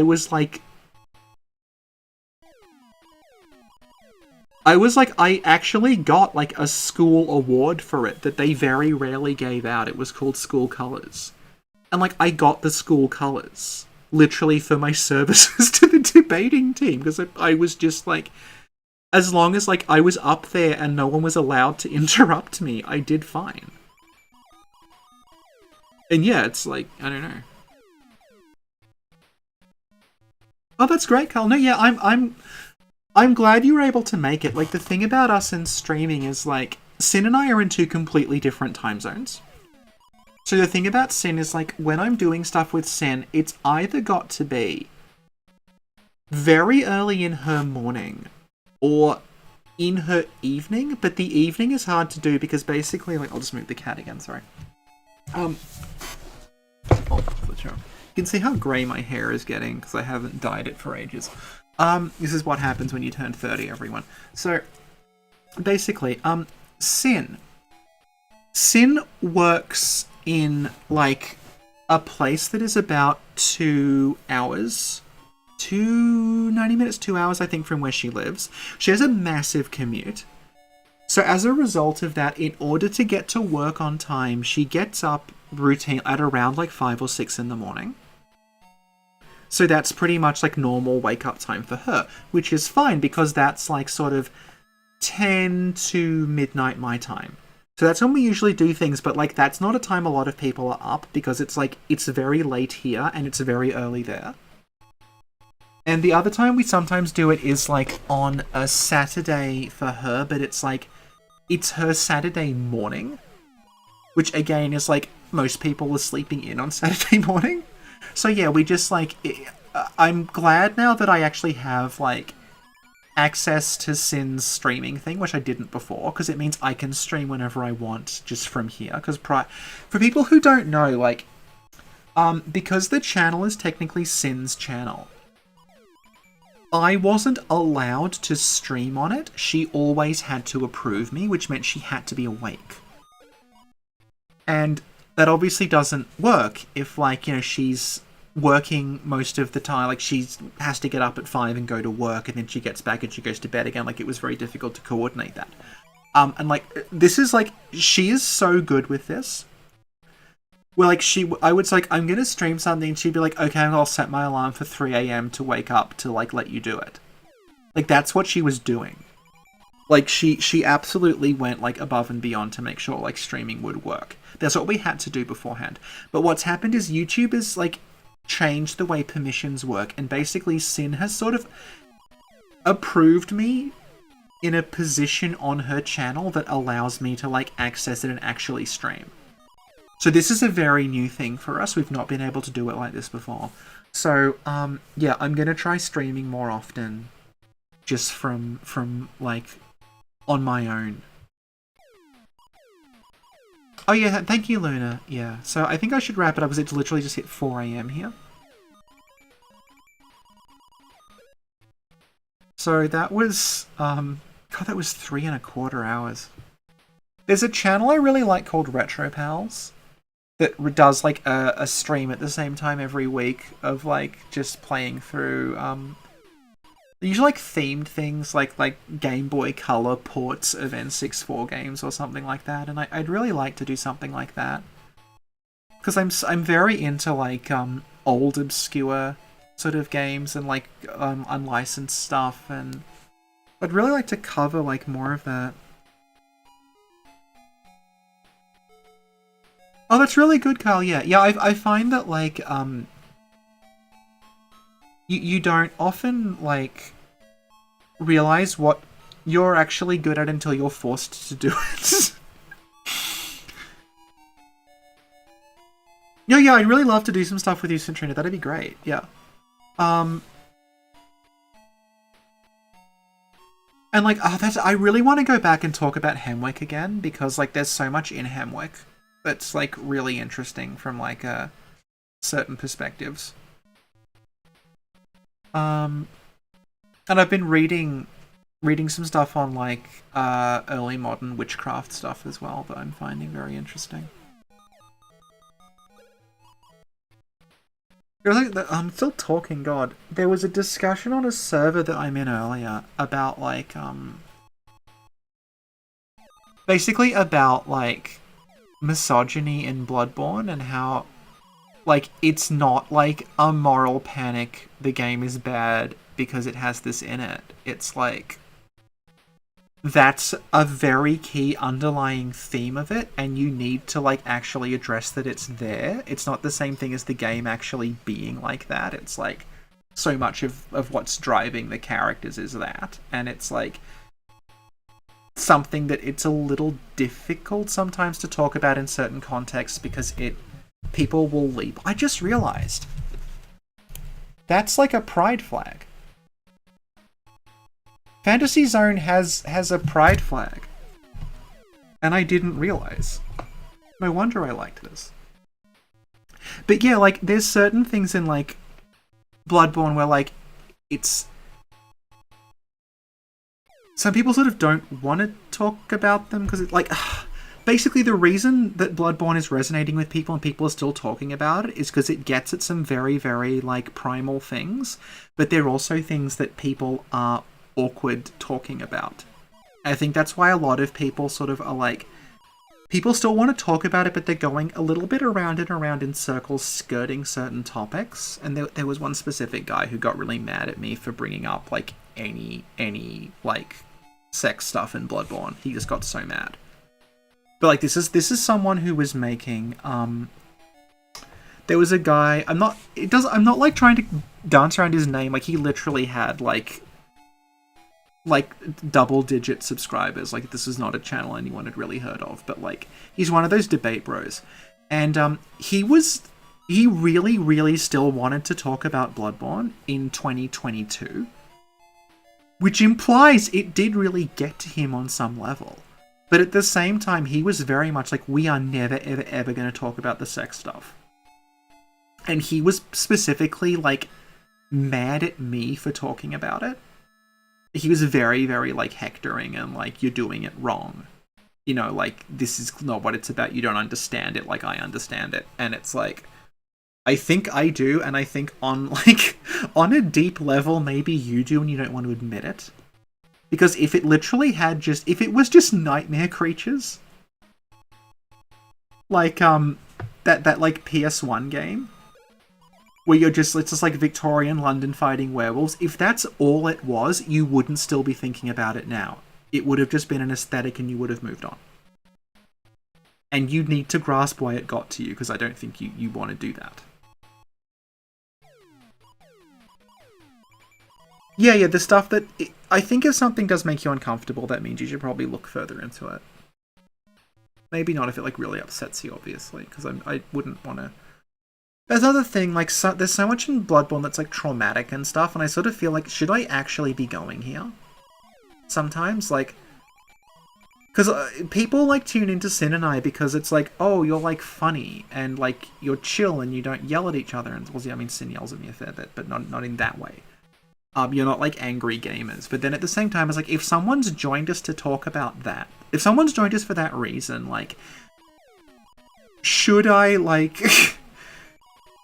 Is it right to suddenly veer into, like, talking about, like, sexual abuse and stuff? Because that's maybe not what people signed up for, but I don't know. Yeah, I should probably, like, give a heads up or something. Actually, you may... If people, if anyone here is on the Patreon and has heard, like, the uncut Sin and I, Sin frequently references the unreleased Christmas special. So I'm going to talk about that. I'll talk about it before I go to bed. So... it was a little before Christmas, Sin and I recorded, like, a Christmas episode. The plan was this would come out on Christmas on the Patreon, and it was just us talking. It was much worse than the Star Wars one. And it was, one of the things we talked about was, like, hey, it's the new year. What are your New Year's resolutions? What are our New Year's resolutions? What did we learn? What did this happen? And it became, like, we were talking about, like, what we really did was we learned to, our sort of arc for 2022 between us was, like, we learned to be more assertive. Like, I brought up that shithead guy who was arguing with me before. The fact is, like, had he started pulling that, like, bullshit with us in 2021, we might actually have responded. Because we made that mistake with a number of people. Like, I promise it's no one you've heard of. It's no one that, like, you remember. But, like, there were certain people who came on our show and like they were fucking awful people. And basically we let them on because we were like trying to be like as nice as possible, and we were like being a little bit of a pushover. So like if someone pestered us, we would let them on. And there were certain people who like, they were very clearly using us to like, they wanted to get like, they'd figured out what Jodio would call the mechanism. Like they figured out like, here's the plan. Like, I'm going to get big, I'm going to be like the new Vardy, and I'm going to start here, and this is what's going to get me attention. And there were 3 specific people who did that to us. And they came on, and then basically, literally, like, these didn't know each other. This is just how it worked. They came on, and then as a result of, like, coming on us, like, they got a little bit of attention, but they didn't get popular, and in all 3 cases... This is 3 completely unrelated people. In all 3 cases, they accused Sin and I, specifically, like in one case it was specifically me, of sabotaging their YouTube careers. That, like, we had somehow, like, prevented them from becoming as famous as, like, even if everyone who subbed to us suddenly subbed to you, you wouldn't be as famous as Vardy. Like, what the hell? But yeah, it was these people who, like, were convinced that, like, we were, like, out to get them. And they just got very, very angry, and they were, like, taking it all out, like, the fact that they weren't successful, they were taking it on us constantly. And there was lots of, like, you know, why don't you debate me? Why don't you come and blah, blah, blah, blah. And what basically happened is, like, after 2021, we sort of went, like... okay, we need to actually start vetting things, and we need to stand up for ourselves a bit more when this happens. So if someone shows up and they're bad news, we just say no. And we talked about, like, that's what we did in 2022, and that's what we're going to carry through to 2023, is, like, we're going to be a bit more, like, we're going to put our foot down a bit more about not only, like, the sorts of people that we're having on, but also just in the community in general. Because, like, we're aware that, like, even though this was not the plan, we are very aware at this point that we've become the de facto, like, safe space for, like, women and queer people in the fandom. Because they know they can come here and they're not going to have to deal with bullshit. And, like, I don't want to name names, but there's quite a lot of people I know who have expressed, like, some variation on, like, I went to someone else's community, I commented, I was, like, present in something they did, and their fan base fucking flipped. Because, like, they were, like, you know, they came across as, like, too feminine or something, or, like, you know, people were, like, yelling at them or something like that, and then, like, they were really upset, and it's like, I kind of only want to show up on you guys thing from now on, because I don't feel safe anywhere else. And, like, we've also had that experience where, like, we've sort of popped our heads into someone else's community and immediately just been, like, attacked for it. So I'm very aware that, like, that's what we've sort of become. We've become a haven from that, and the way in which you do that is, like, you actually really need to, like, make sure, like, get on top of that. It's not just a case of being nice. Like, sometimes you have to not be nice and you have to, like, put your foot down. Because I know this from, like, I've been a teacher for a while.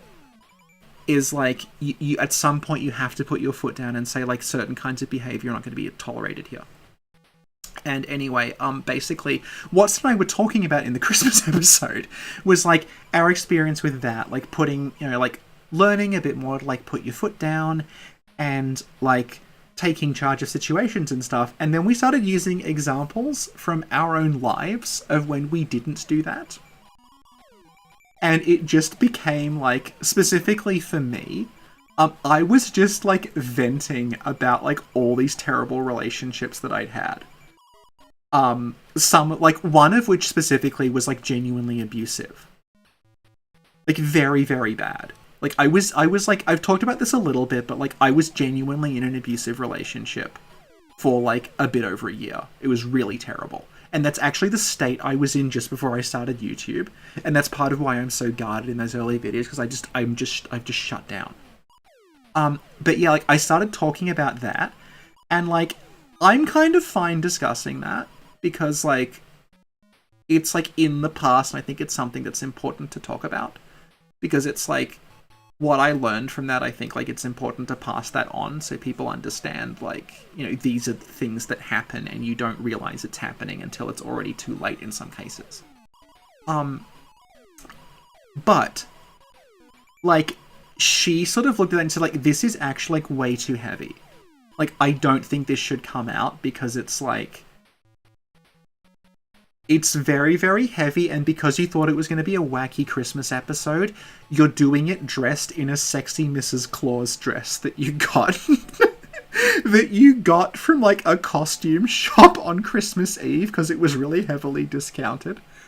So yeah, it's, yeah, that's why that episode never came out, because it's, like, a little bit, like, it gets a little heavy.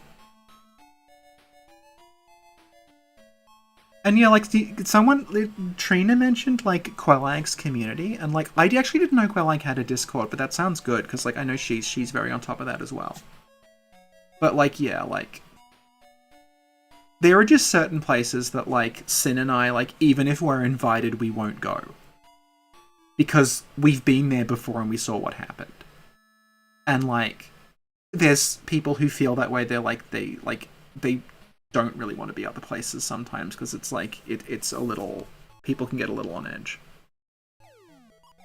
And I think that's why I like Discord, because Discord is like, if you're not as old as me, you probably don't remember, but like back when the internet kind of first took off, like Web 1.0, it was forums, or fora if you want to be pretentious, that were like self-contained. So, like, there would be a forum, and it would just be the people on that forum, and you could only interact with people within the forum. And, therefore, like, you couldn't just, like... Okay, you could sort of show up and abuse them, but the point is, like, the difference between that and, like, Twitter is that once you're on Twitter, you can talk to anyone else on Twitter who's not immediately, like... forums, yeah. It's like, if you, like, go on, like, the reason Twitter is such an abusive shithole is that, like, once you have a Twitter account, you can talk to anyone on Twitter, because there's, like, the only privacy on Twitter is literally locking your account, which is, like, not a great thing to do if you're trying to, like, communicate with people. Whereas on a forum, like, you joined a forum, and it was, like, a group of people who were just, like, it's self-contained, and that's basically how Discord works. So it's like the whole internet has done, like, a 360 revolution.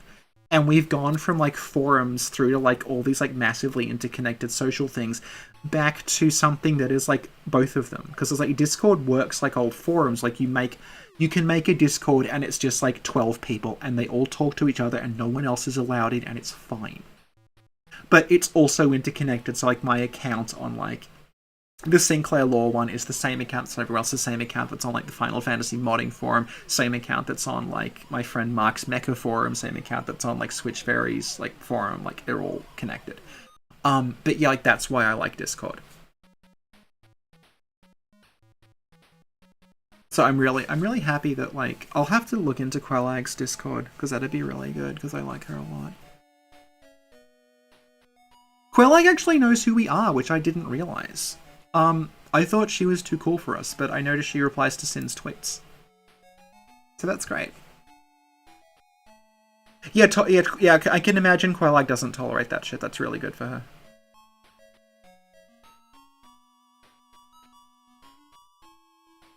I mean, we'll never have forums back. Okay, this is... Alright.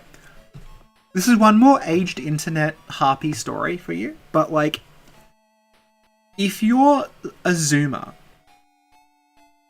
and you weren't sure why Lotax dying was a big deal, or you didn't know who he was, like, Lotax ran, like, the most influential forum on the internet for about 10 years.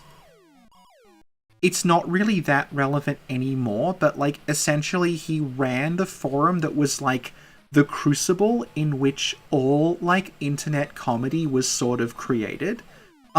Largely, like, he wasn't even necessarily responsible for a lot of it, he just owned it, but, like, that forum was, like, really, really historically important. It still works, but Oh, okay, I didn't know that. Thank you. Yeah, so like that's why low tax was important. It's hard to explain now because forums aren't really a thing. The thing about low tax's forum is low tax's forum was something awful. That was the name of it, and he implemented a system in it where he would charge you $10 to register an account. It was a one-time payment of $10, but if he also had the right, anyone had the right to ban you for any reason whatsoever. Like if you pissed off a mod, like they'd just ban you forever. And what that meant was, you could just register another account, but it cost you $10. So what would happen is, on that forum, you didn't have the situation that you have on like Reddit or Twitter or something where people would create like a burner account. Like you don't create like an anon account to show up and just like talk shit on people and then get banned again, because every time you did that it cost you $10. And that's why like that forum sort of developed this like, it became a place to hang out because like there weren't really trolls in the same way. And yeah, there were, like, a lot of people, like, there were still trolls and shit on Something Awful, but the way it was set up, like, it did encourage, like, a higher sort of, like, standard of writing, and they would, like, they were, like, Lotax was a piece of shit. I don't want to sound like he was, like, a good guy to be around. And he had all these, like, ridiculous rules, like, he banned anime discussion and banned furries and things like that. Like, he was really shitty, but at the same time, like, yeah, it was like that's where internet comedy was sort of like created in a lot of ways. And it was like, it was a situation that can't exist anymore because the whole landscape of how everything works has changed. Like, Something Awful is literally the reason that like memes use Impact as a font, because that's what they would use and everyone was copying them. And a lot of people like probably don't even realize that like that has an origin to it. Like, the using the Impact font when you're doing a stupid meme, that wasn't, like, something that just sort of grew out of nowhere. Like, that was the house style of a forum. Yeah, I mean, God, it's like, oh, it's 420 now, Jesus. But, like, Lotax is, like, he was probably the most influential, like, person in online comedy, and when he died, he got, like, literally, I think 2 or 3 genuinely, like, I feel bad that he's gone, and everyone else was just like, this man was hugely influential in my life, and I hate him. Like, he was an extremely, like... he rubbed a lot of people the wrong way, and, like, by the end of his life, like, he had, like, he was convicted of, like, domestic abuse and stuff, and he was, like, not a... his final, like, he created, like, something that was that influential, and he ended up, like, his final, like, web project was, like, less popular than Sinclair Law. Like, he was getting, like, hour views. And he's someone who, like, was responsible for so much. It's, like, I don't want to sound like I feel too sorry for him, because, like I said, like, he was a convicted domestic abuser. Yeah. But, like, very, very, like, influential person who you can be that influential and also no one remembers you or likes you. It's, like, a very, very odd thing to think about. What did he make? He made Something Awful, the website. Like, it was his. And,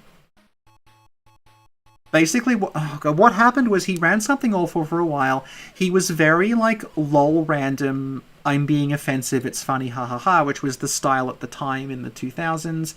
Gradually, that fell out of favor. He got more and more distant from, like, the people who were actually in the forum. He sort of became a pariah on his own board, and then eventually, like, he just pissed so many people off that he eventually ended up, like, selling the site to someone else, so he sold the thing that, like, his only sort of source of, like, input. And then when he sort of was out on his own without the website, he wasn't really, like, he didn't really have anything anymore, and he just, like, kind of spiraled, and then, yeah, he died. He died last year. Oh, hey, Alien Dude, thank you, yeah. I'm glad, yeah, a lot of people recently discovered us because, like, we basically changed our upload schedule to, like, do more videos more often. And so I'm glad you like, and a lot of people did find us. Like we got, I think, we usually got, like, we grow slowly. Like, we were getting about 100 subs a month, prior, and then we got 300, in February. It's like we've really, really been getting a lot of people. I'm glad a lot of people are finding us, because, like, that was the thing about us. Like, we never got, like, good views. So it wasn't like people were seeing us and going, who are these idiots, and not coming back again. It was like no one was seeing us in the first place. And like our peers, like people like the Law Hunter, like he's a friend of ours, and like Smotan obviously, but like Law Hunter sort of more in our range of like the subs we were getting. Like he was getting like, he would get like 6-figure views sometimes. Like his videos would sometimes blow up, but like ours never blew up.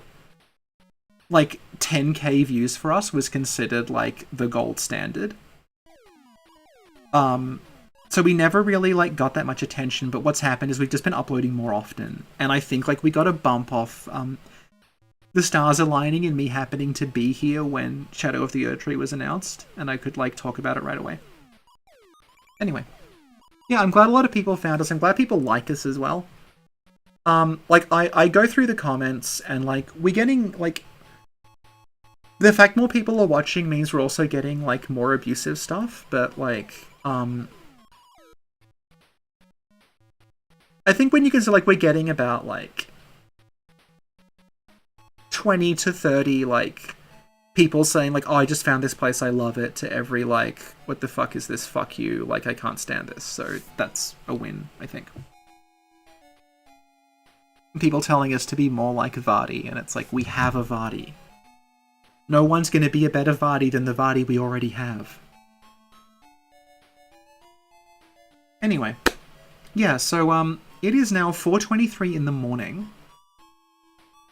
Yeah, video with Asa. Yeah, because, and, like, my channel, like, my old one, that, like, a lot of people who came to Snack Covenant initially know me for.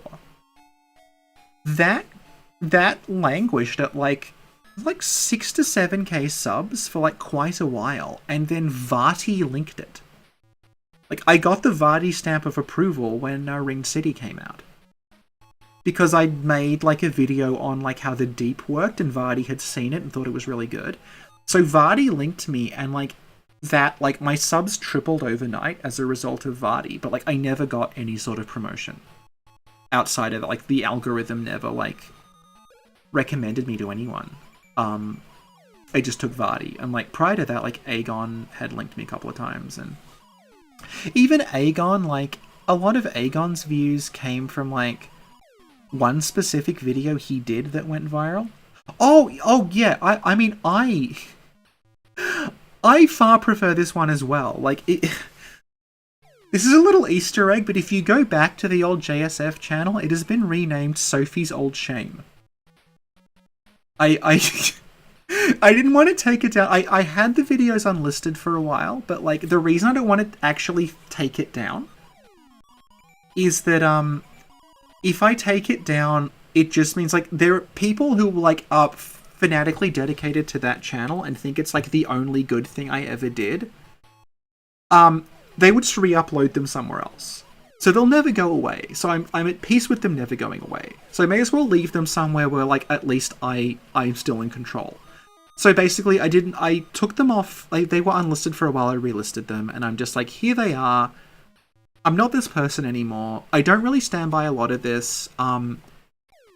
It's like someone who's like still figuring out what they're doing, and they're here if you want them. But like, frankly, the stuff we do on Sinclair Lore is significantly better. A lot of people got pissed off about that because they don't like Sinclair Lore. They do like my old channel, which is basically like, I don't know, people considered it like, it was kind of like what, I don't know, it was like very in depth. But yeah, like that's, yeah.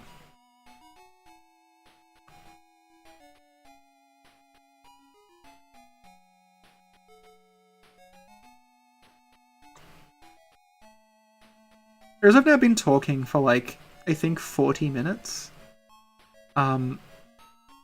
Over the intro of Fantasy Zone on loop. This happened last time. This happened when I streamed Deception. And this stream ended. And then I just talked for like 2 hours. Because apparently I can't stop talking. I don't know. I think this has to be it because it's like 4:30 in the morning. And I have to go and help my mother buy lamps tomorrow. So I should go. Oh my god, Sin's boyfriend is in the chat.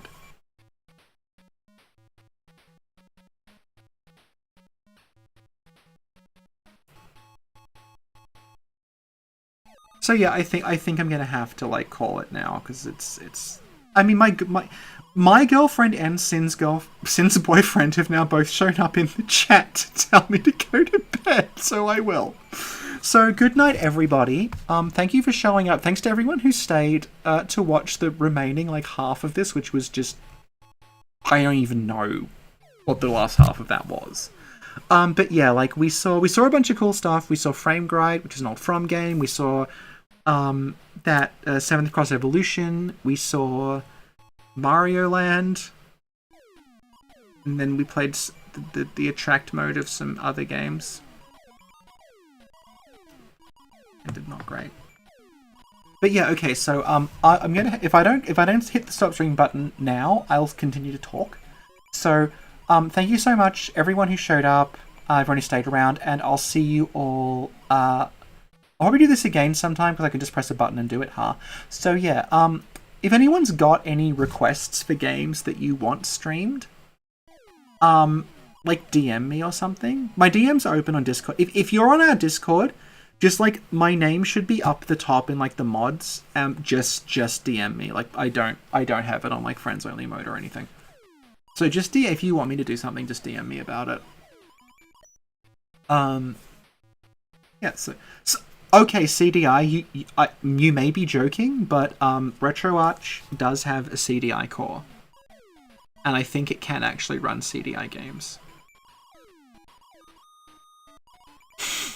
I was just thinking, I actually got in contact with someone who I used to watch in the mid to late 2000s, and he is genuinely a big fan of I Am Mean, which people may remember. It's like a grammar-based, a grammar and spelling-based first-person adventure game by the people who made the Zelda CDI games. So it's got that same weird animation style, and it became kind of a meme for a while. And you like go around in a maze solving grammar and spelling puzzles. He is legitimately a big fan of I Am Mean. Like, he thinks this is actually a very good game, and I don't disagree. I think it's sort of thing that I can imagine being into as a child. So maybe at some point I'll ask him to come on and talk about I Am Mean. I also got name checked by the Lime Popsicle, if anyone remembers him from Retspray. He streamed himself going through his old humor magazines, and I showed up in the chat and he said hi to me, so we've got it in with the Lime Popsicle now. We're going places. We've got the Lime Popsicle, we've got the Third Rate Gamer, and we've got the guy who made I Want to Be the Guy. So, all in all, it's like I'm collecting people I was a big fan of. It took me like 10 years to say hi to them. But yeah, I'm gonna go now, because it's way too late. So, goodbye everybody. I hope you liked this cornucopia of strange games, and we'll try to do this again sometime.